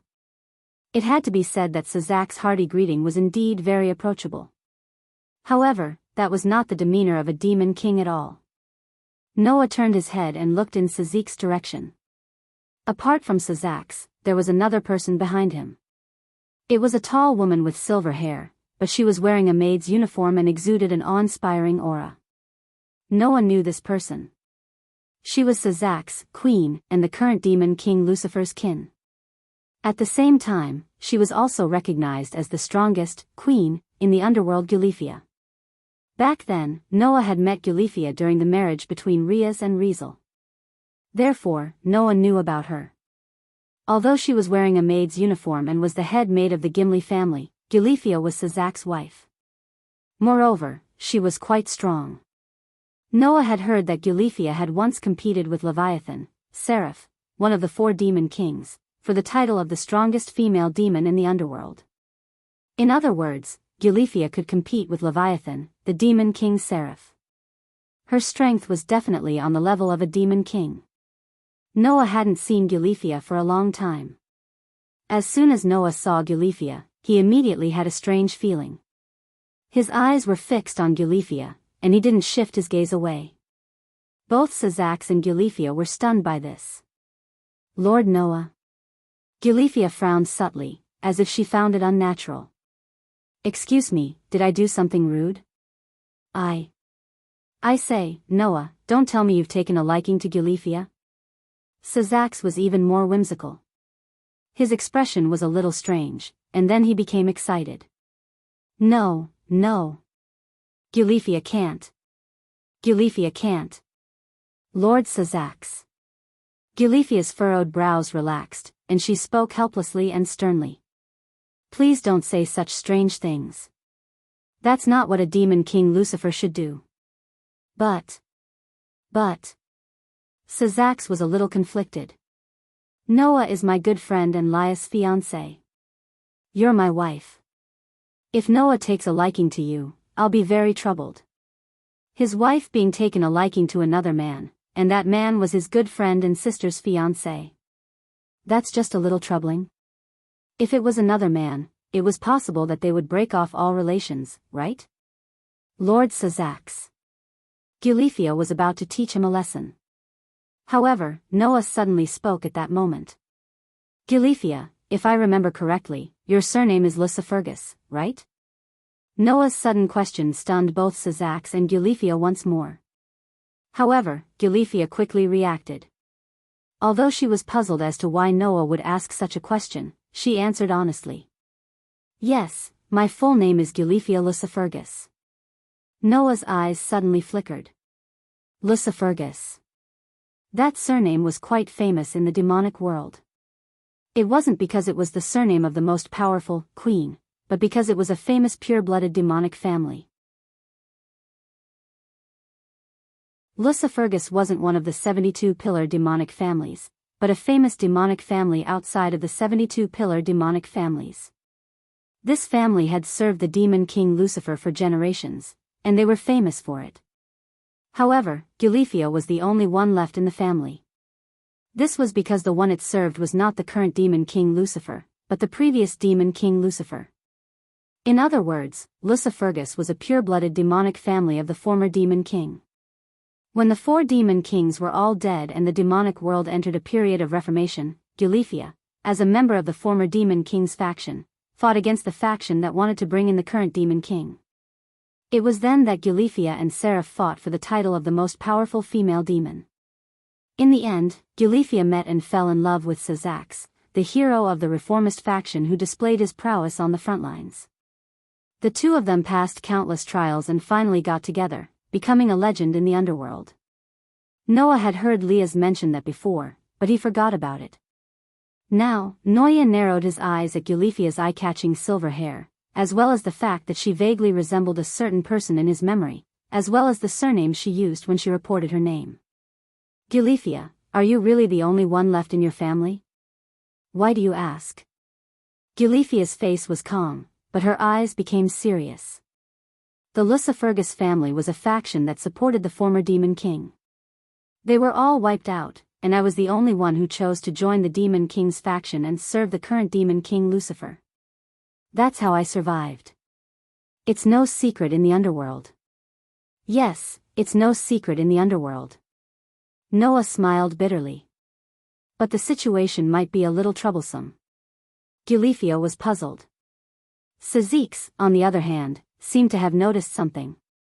He looked at Noah with a serious expression. Tell me about it.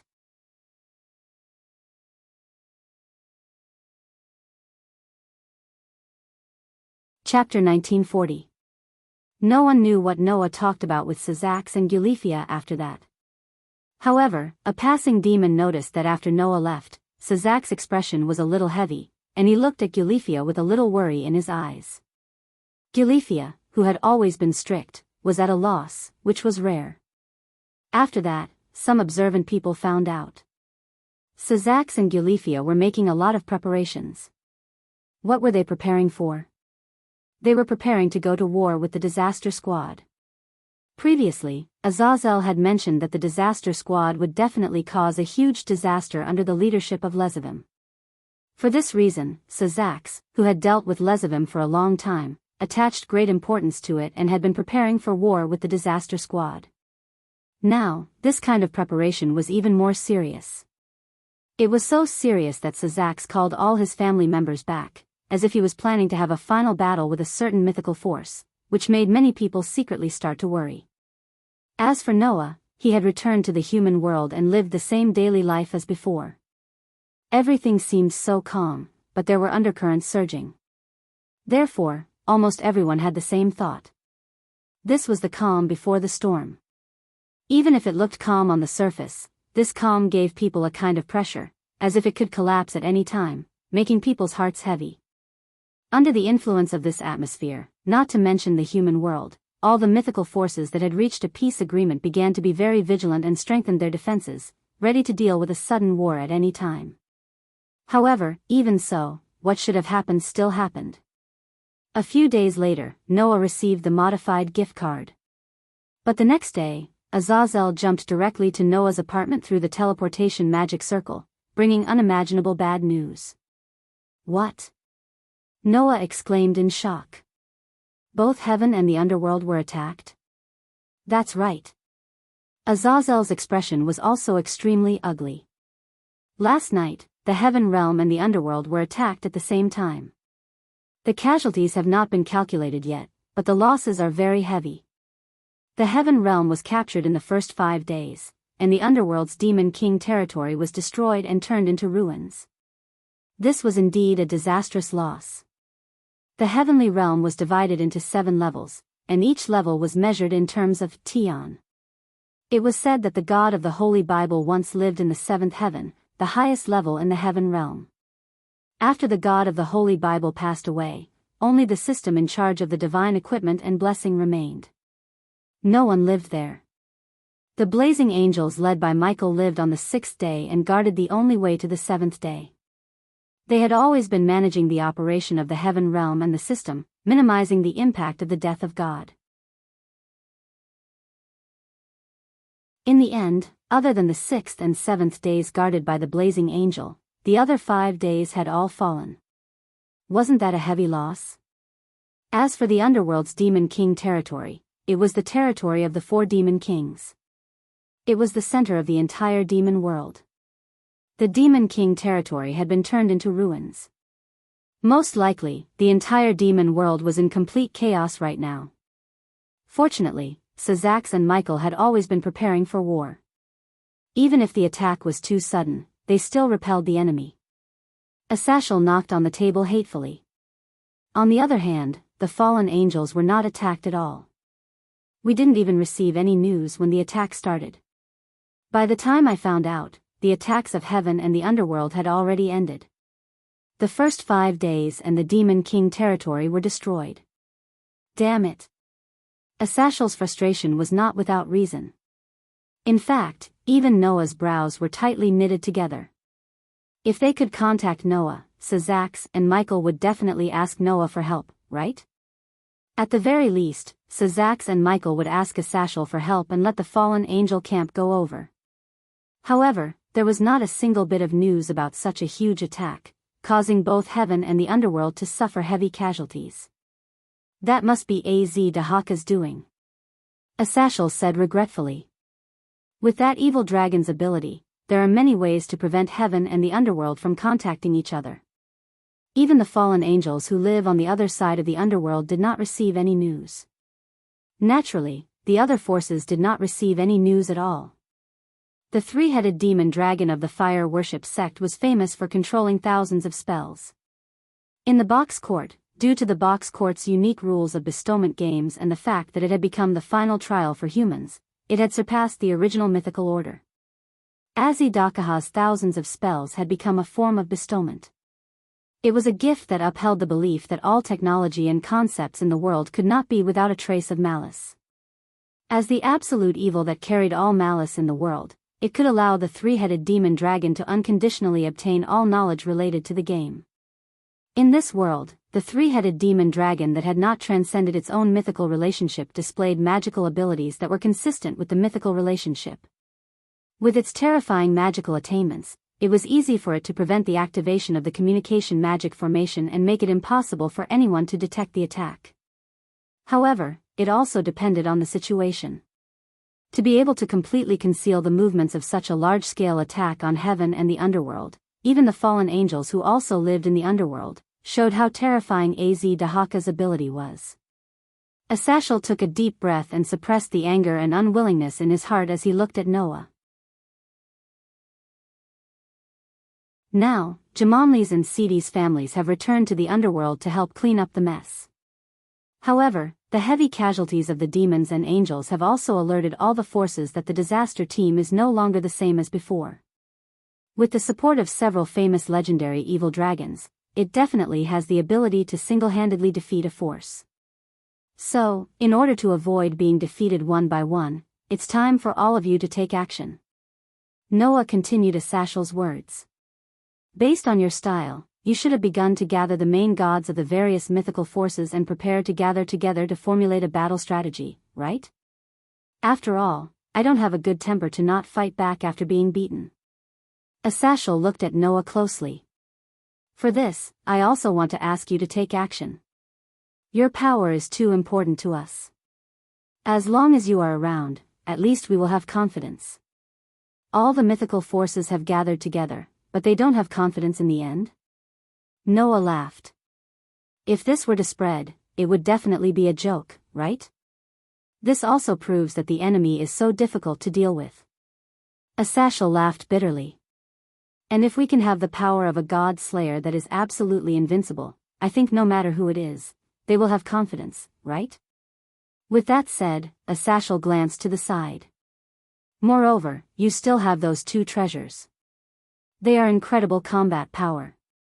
In Asashel's field of vision, Orpheus and Lilith were like twin sisters, sitting there and nibbling on snacks. Sensing Asashel's gaze, Orpheus looked up. Athashel, Orpheus said in a concise manner. Do you want me to help you? Yes. Asashel nodded very straightforwardly. We need your power. But, I am no longer infinite. Orpheus shook his head, reached out his hand, and touched Lilith's head beside him. We will no longer be infinite. Even if you are not infinite, you are still the dragon gods. Asashel's expression became serious. Even if you are not invincible, you are still the strongest. At least, no one will doubt this. Orpheus pondered for a moment before saying, that's right. If Noah goes, then I will go. Just as Orpheus expressed his stance, Lilith also tilted her head and said so. Same for Lilith. Looking at the two most powerful dragon gods, Asashel felt a sense of helplessness in his heart.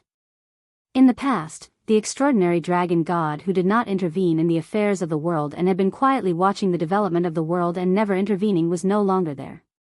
Whether it was Orpheus or Lilith, now, they only belonged to one person. They belonged to Noah alone. In this regard, Asashel only sighed and did not find it strange. Because this person who had Orpheus and Lilith was even more against the rules than the infinite dragon god who was once invincible in the world. Under Asashel's gaze, Noah closed his eyes and stood up after a while. Let's go.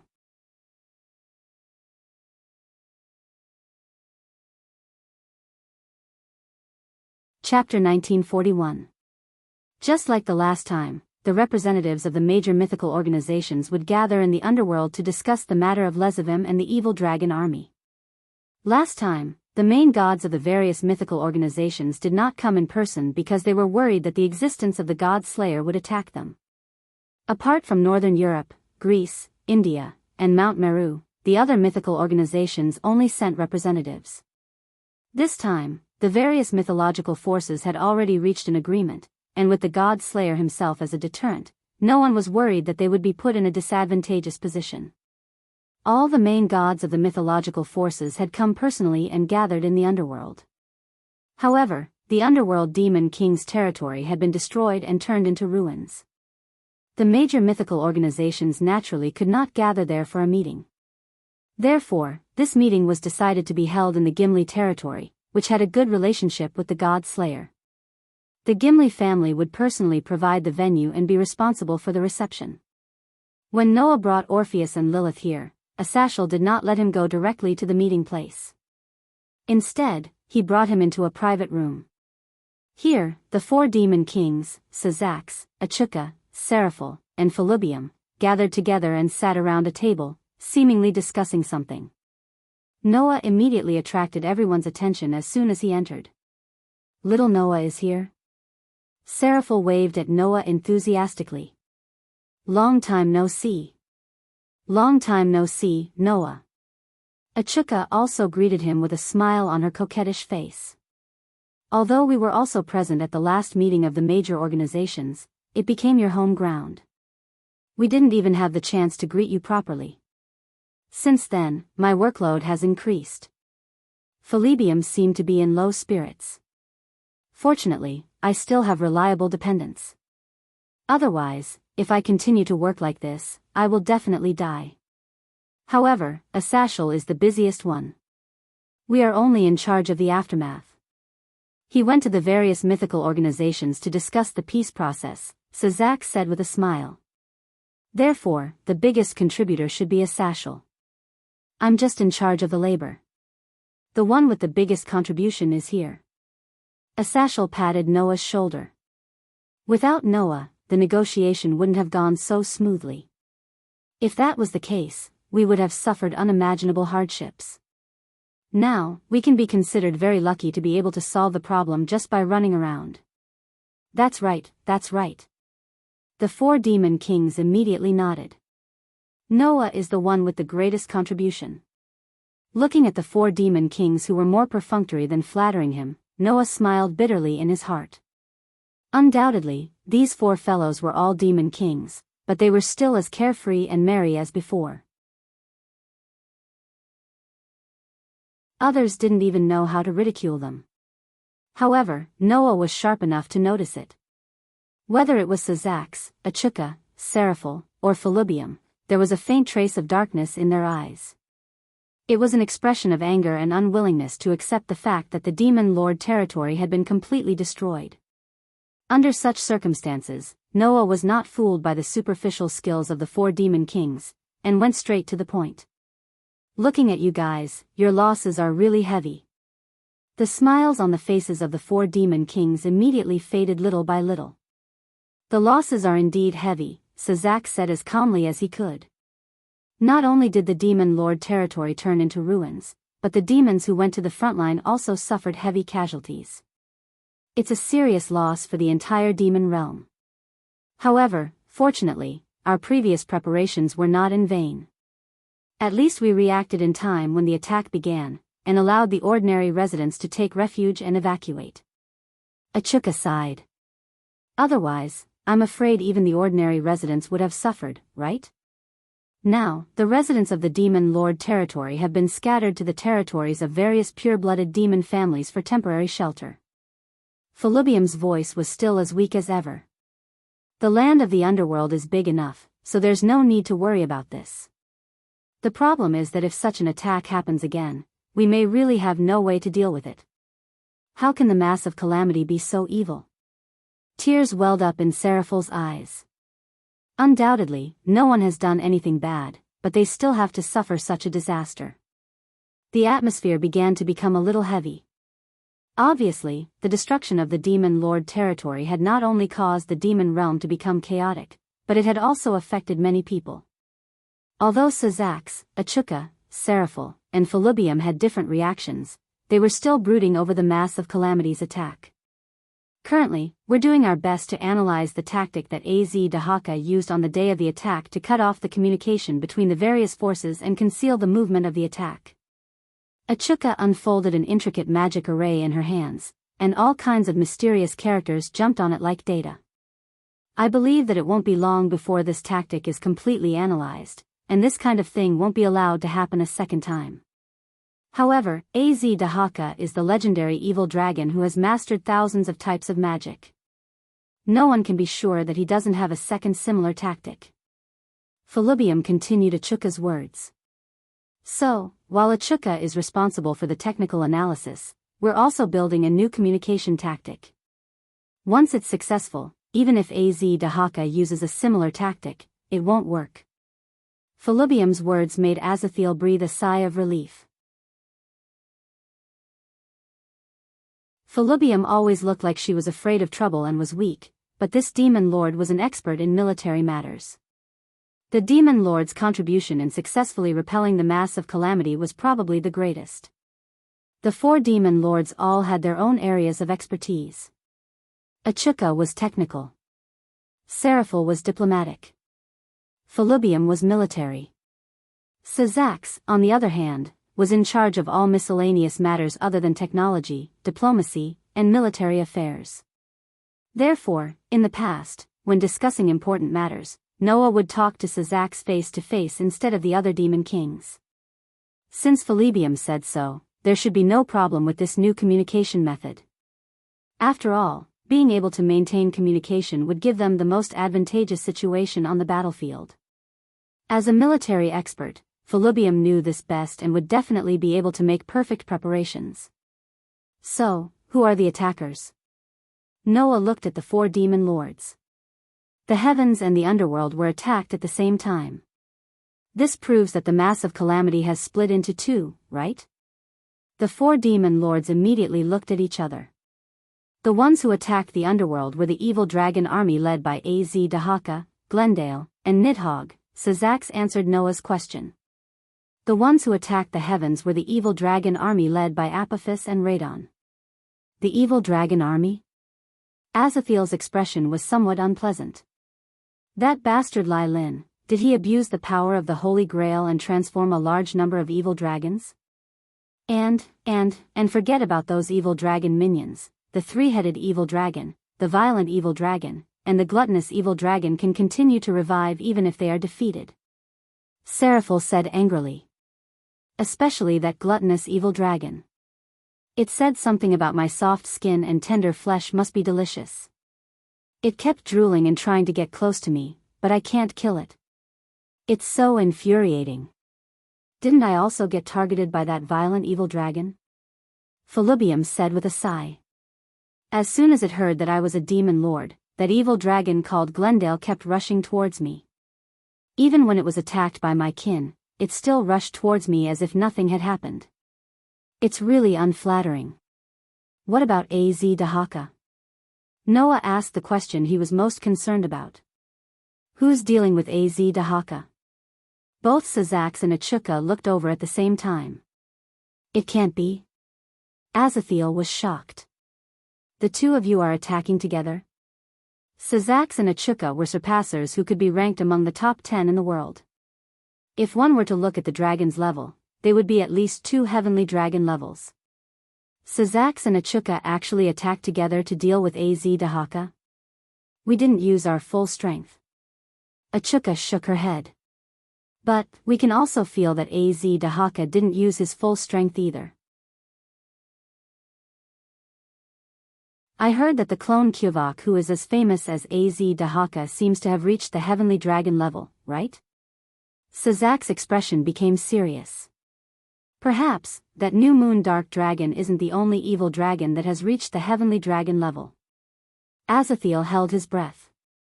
As for Noah, his eyes flickered, and he fell into deep thought.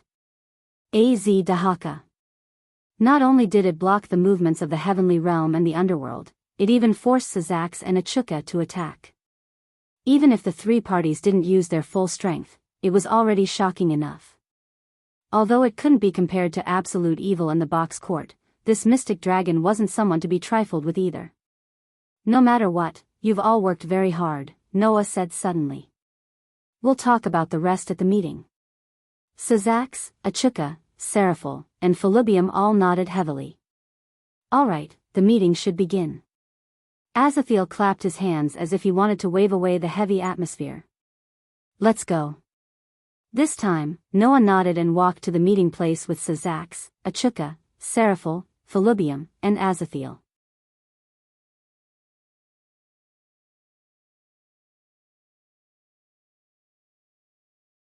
Chapter 1942. The venue provided by the Gimli family was a palace.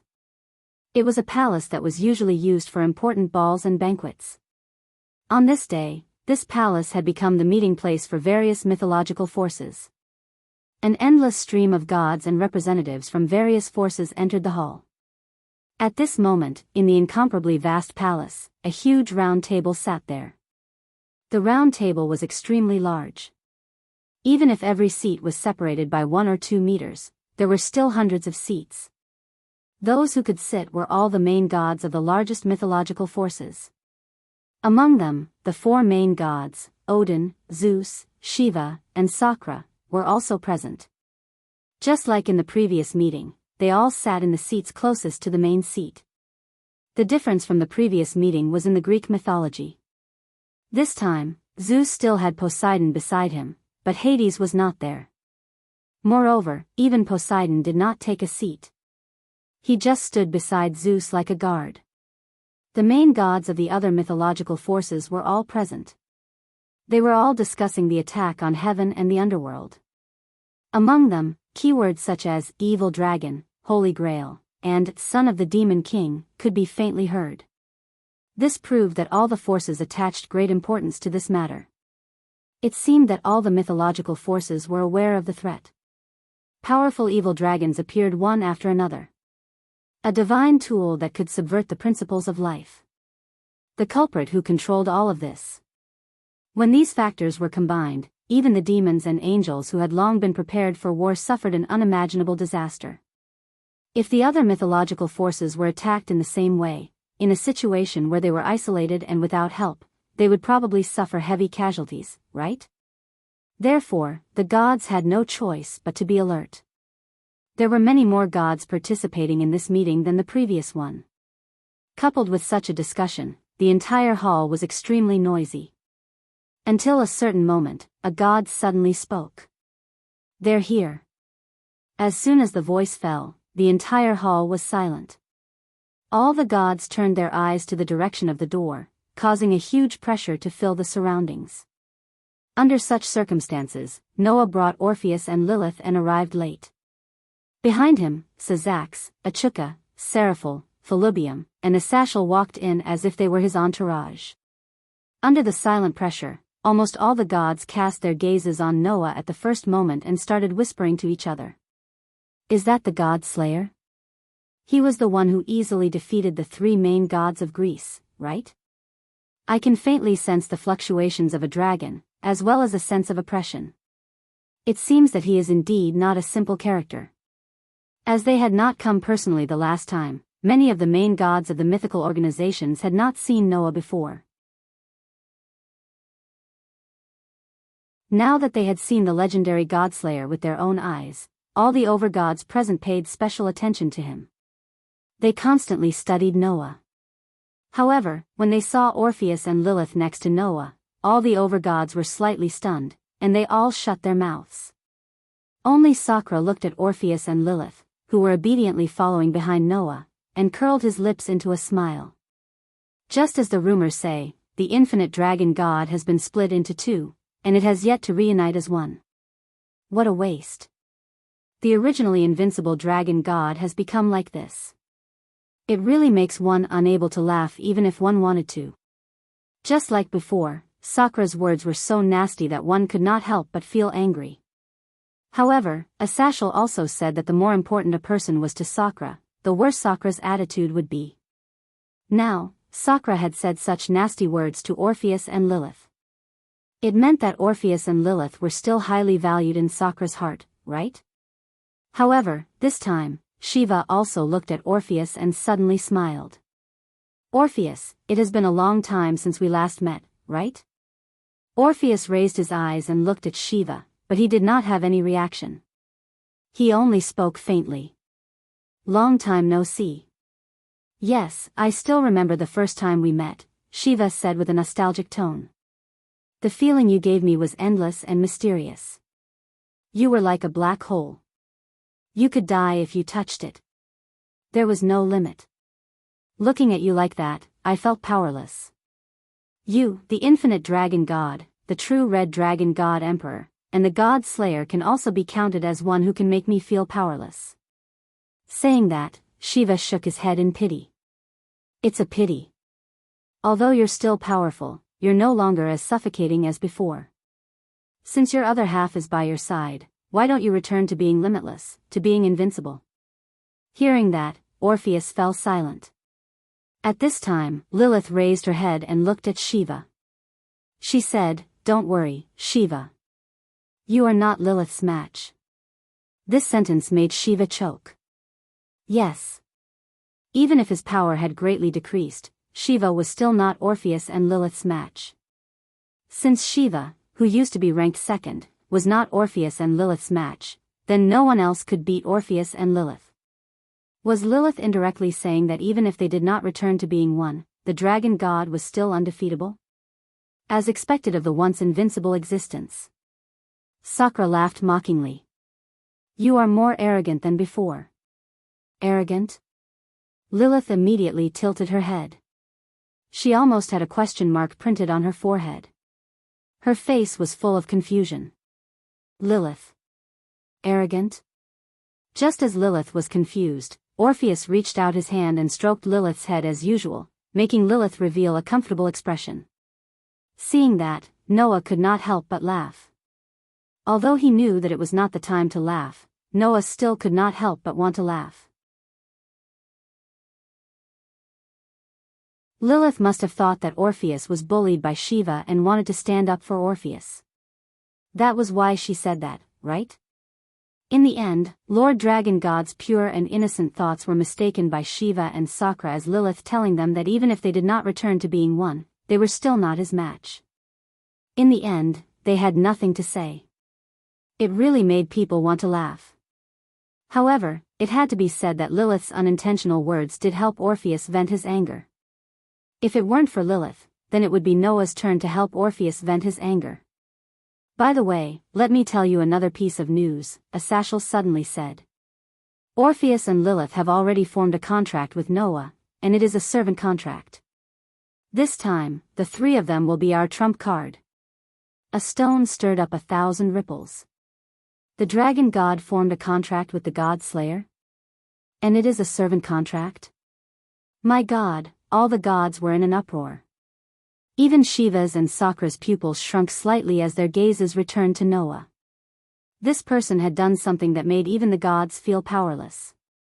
The god slayer and the infinite dragon god? Even Odin laughed bitterly. The first and second place actually formed a contract. This is something that cannot be laughed at, right?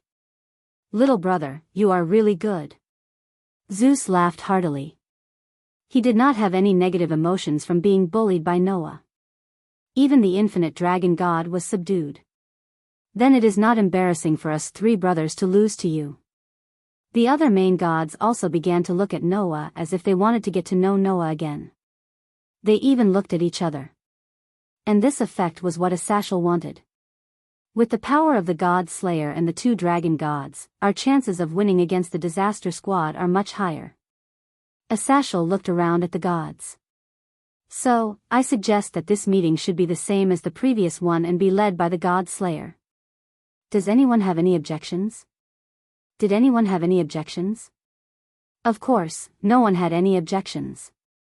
Not to mention that Noah was the suppressive force of the various forces, just based on the current situation. If anyone from the myth faction were to take the seat, the other myths faction would not be convinced. Since that was the case, the only person who could make all the Shura gods willingly give up their seats was Noah. "I have no objections." Odin stroked his long beard and was the first to express his opinion. "I have no objections either." Zeus followed, as if he did not care about being bullied by Noah last time. He did not hesitate at all. "You do have the qualifications." Shiva nodded. "Humph," Sakra just snorted softly, silently expressing his agreement. Seeing that Odin, Zeus, Shiva, and Sakra had all agreed, the other main gods looked at each other and finally could only nod. So, Noah became the leader of all the myths faction. Needless to say, this was definitely the first time in history. Noah was not pretentious. He led Orpheus and Lilith straight to the seat of the chief and sat down directly. Then, Sazax, Achuka, Seraph, Felubium, and Asashel sat down one after another. Because the heavenly realm's losses were much more serious than expected, Michael could not leave for the time being and was absent from this meeting. "I said that no matter what the final decision is, the heavenly realm will support it." Asashel made such an opening statement. Then, the meeting of the gods begins.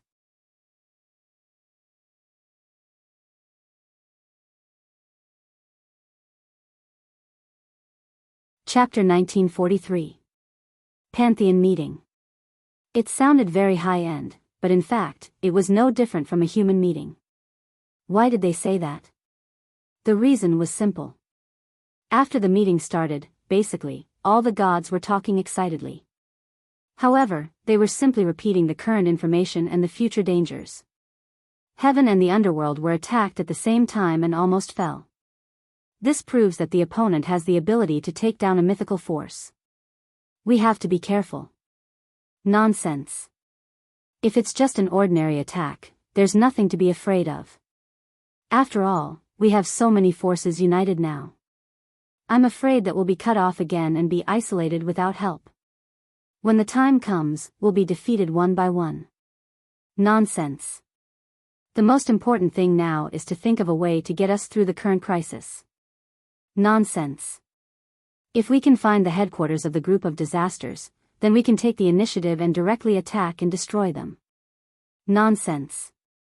The enemy only relies on the evil dragons. No matter if it's the legendary evil dragons resurrected by the Holy Grail or the mass-produced evil dragons transformed by the Holy Grail, they are the main force of the enemy.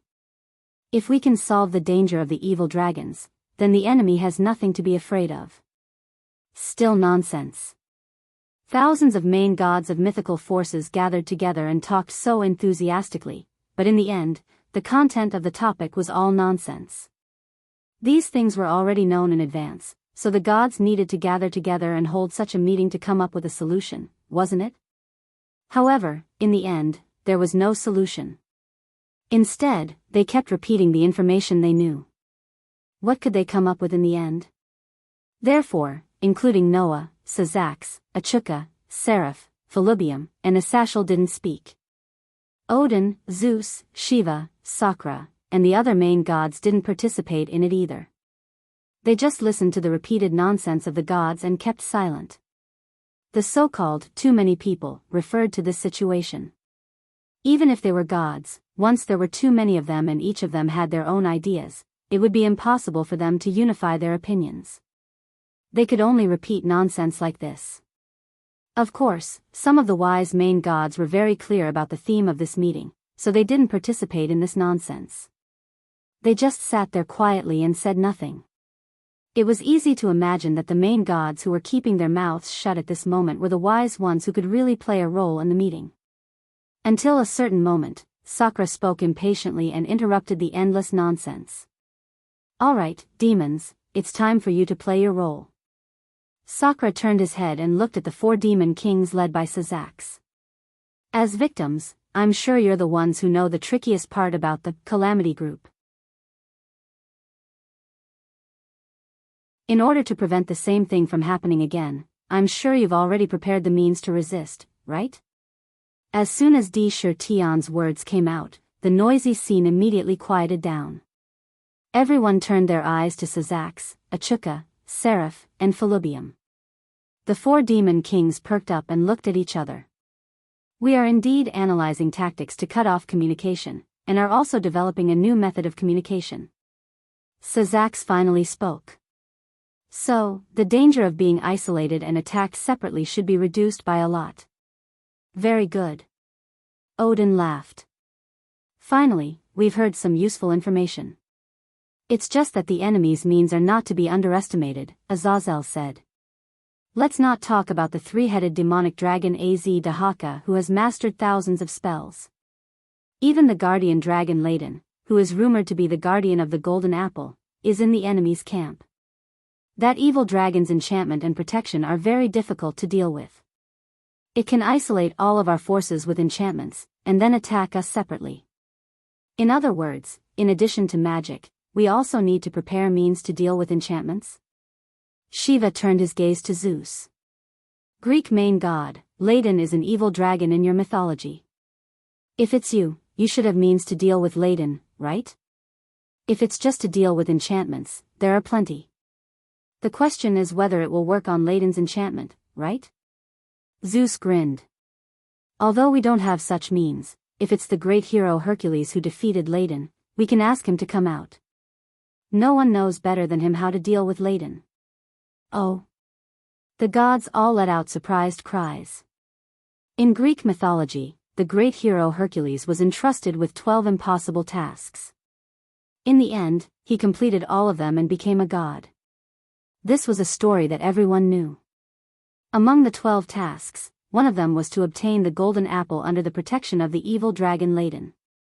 In the end, Hercules successfully killed the evil dragon Ladon and obtained the golden apple. Therefore, Hercules should know best how to deal with Ladon. However, while all the gods were pleasantly surprised, Achuka pointed out the main point. Dealing with the evil dragon is not difficult. In fact, although the evil dragon is a threat, almost all of the gods here have the ability to kill it.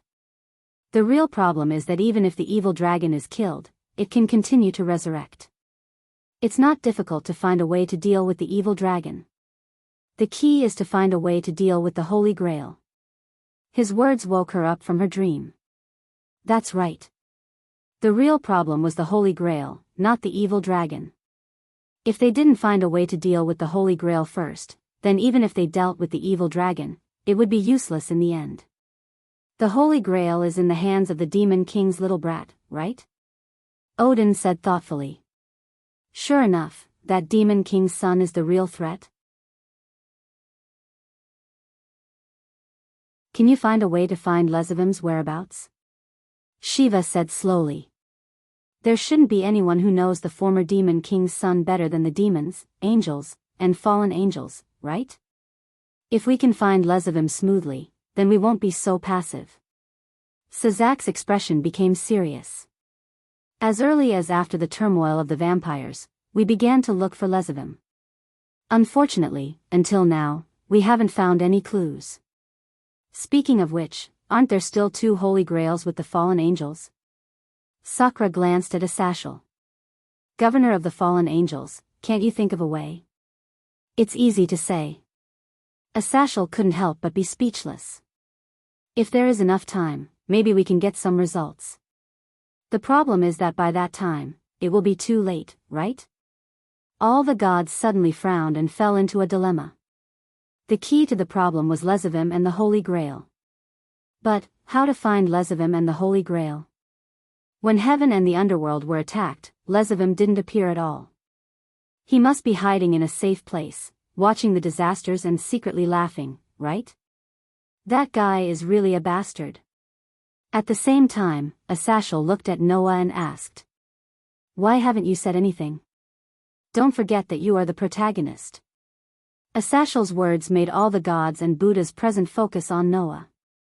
Under the gaze of all the gods, Noah opened his eyes that had been closed and said indifferently. I'm just thinking, if I were Lesivim, I don't need to consider any consequences and want to eliminate all the mythical forces. Is there a shortcut to achieve this goal? Noah's words made all the gods present stunned. Asashel. Noah ignored the stunned gods and suddenly asked. If Lesivim is really as bad as you said, then it shouldn't be strange to let him attack the source of all the mysteries and achieve the goal of eliminating all the mythical forces, right? The source of all the mysteries? Asashel was stunned, then seemed to realize something and gasped. You mean, that's what I was thinking. Noah narrowed his eyes. Lesivim will act soon. With such a sentence, Noah stood up and looked around at all the gods present. If I'm not wrong, Lesivim's next target is not any mythical force, but humans. He will definitely eliminate humans. All the gods present almost instantly understood what Noah meant, and all of them showed a horrified expression.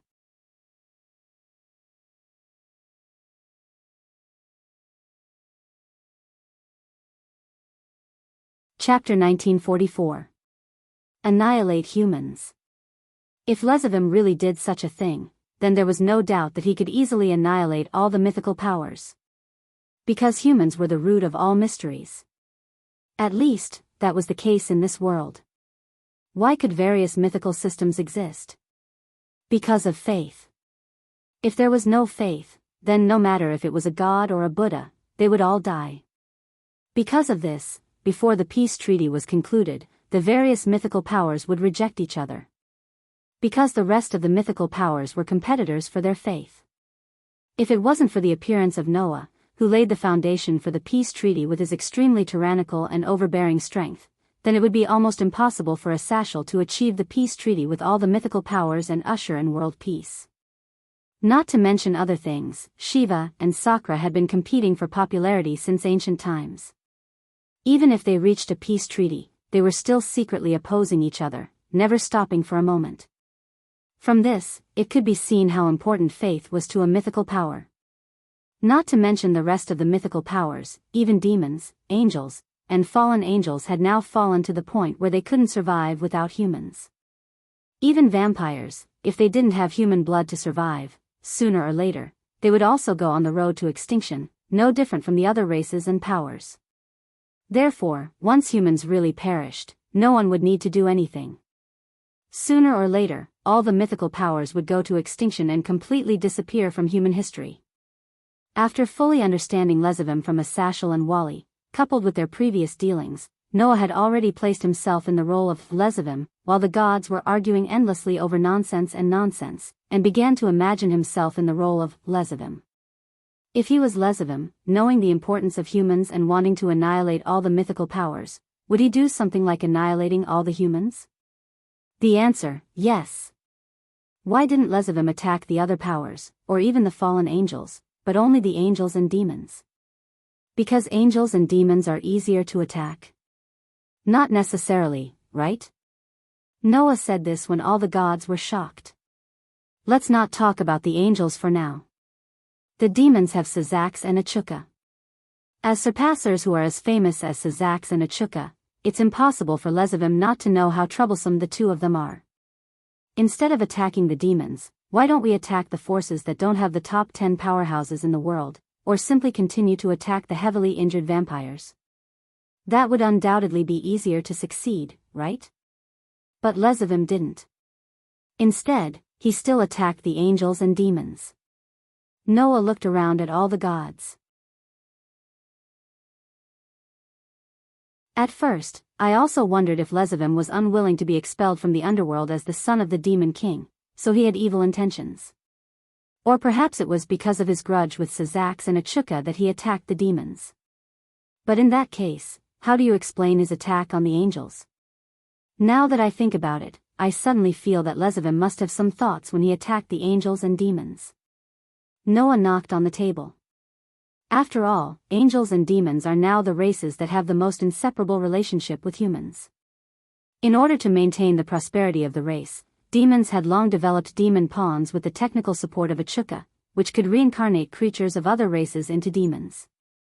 Angels were lives created by the God of the Bible. After the God of the Bible passed away, they could no longer be increased. Therefore, after reaching a peace agreement, they relied on the reincarnation technology of demons to develop means to reincarnate people with deep faith into angels. In today's demon world and angel world, reincarnated people had become an indispensable part. And most of these reincarnated people were humans. Although Lezavim, this surpasser, is the crystallization of malice, I have to say that he's really a lousy guy. Noah curled his lips and smiled. When we were in the vampire's territory, he tried to seal off my trump card, but he neglected the uncontrollable nature of the evil dragon. This time, he launched a sudden attack to divert our attention and make us think that he's planning to attack the various mythical organizations. While we're focused on defending ourselves, he'll be able to proudly attack the humans, right? It's just that the idiot who was occupied by the idea of attacking humans also chose the angels and demons that have the closest relationship with humans. This makes people feel that there's a trace. Noah looked at Athasiel and said. Just like how he instigated his son to abuse his grandson for fun and even forbade his son from killing Varley. He never thought that after doing this, when Varley, the child who inherited the power of Lucifer and the White Dragon Emperor, grows up, that kind of hatred will pose a great threat to him. He's just a clown jumping around.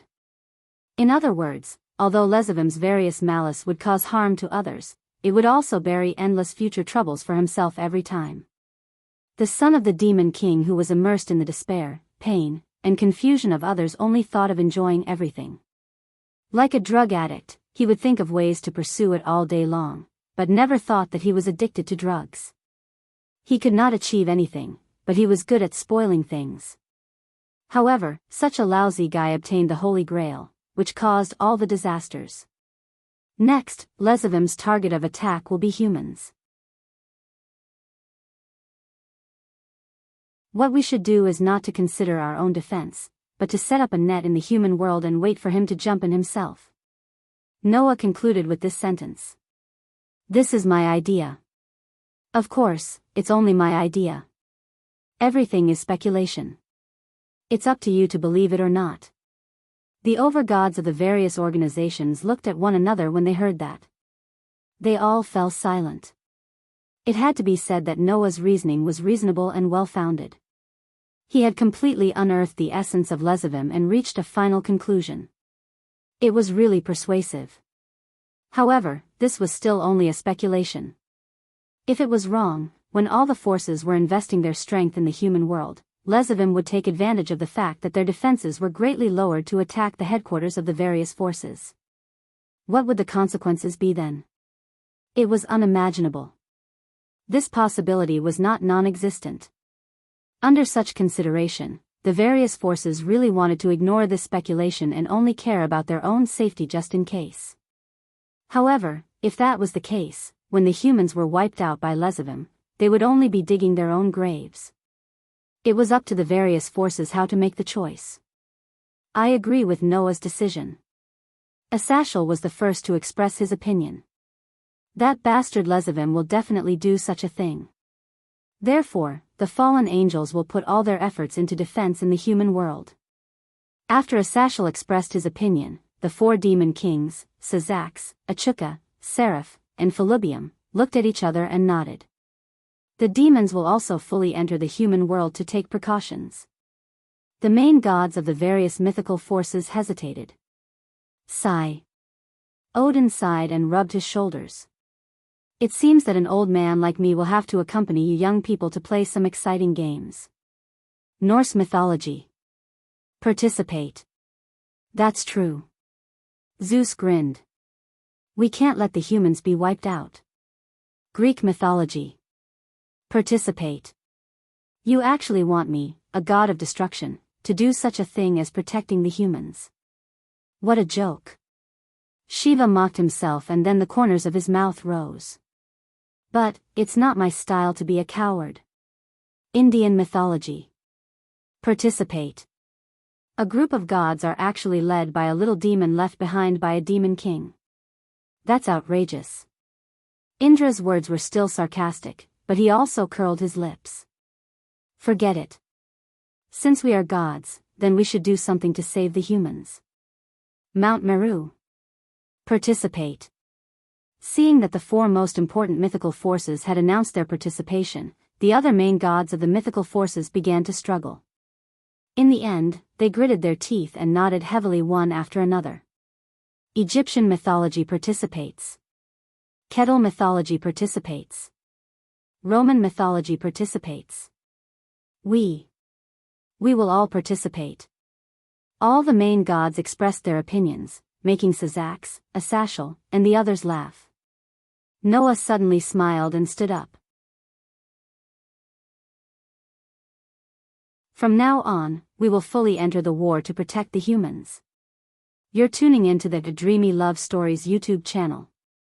Don't forget to subscribe and join us on this journey to catch the most captivating stories.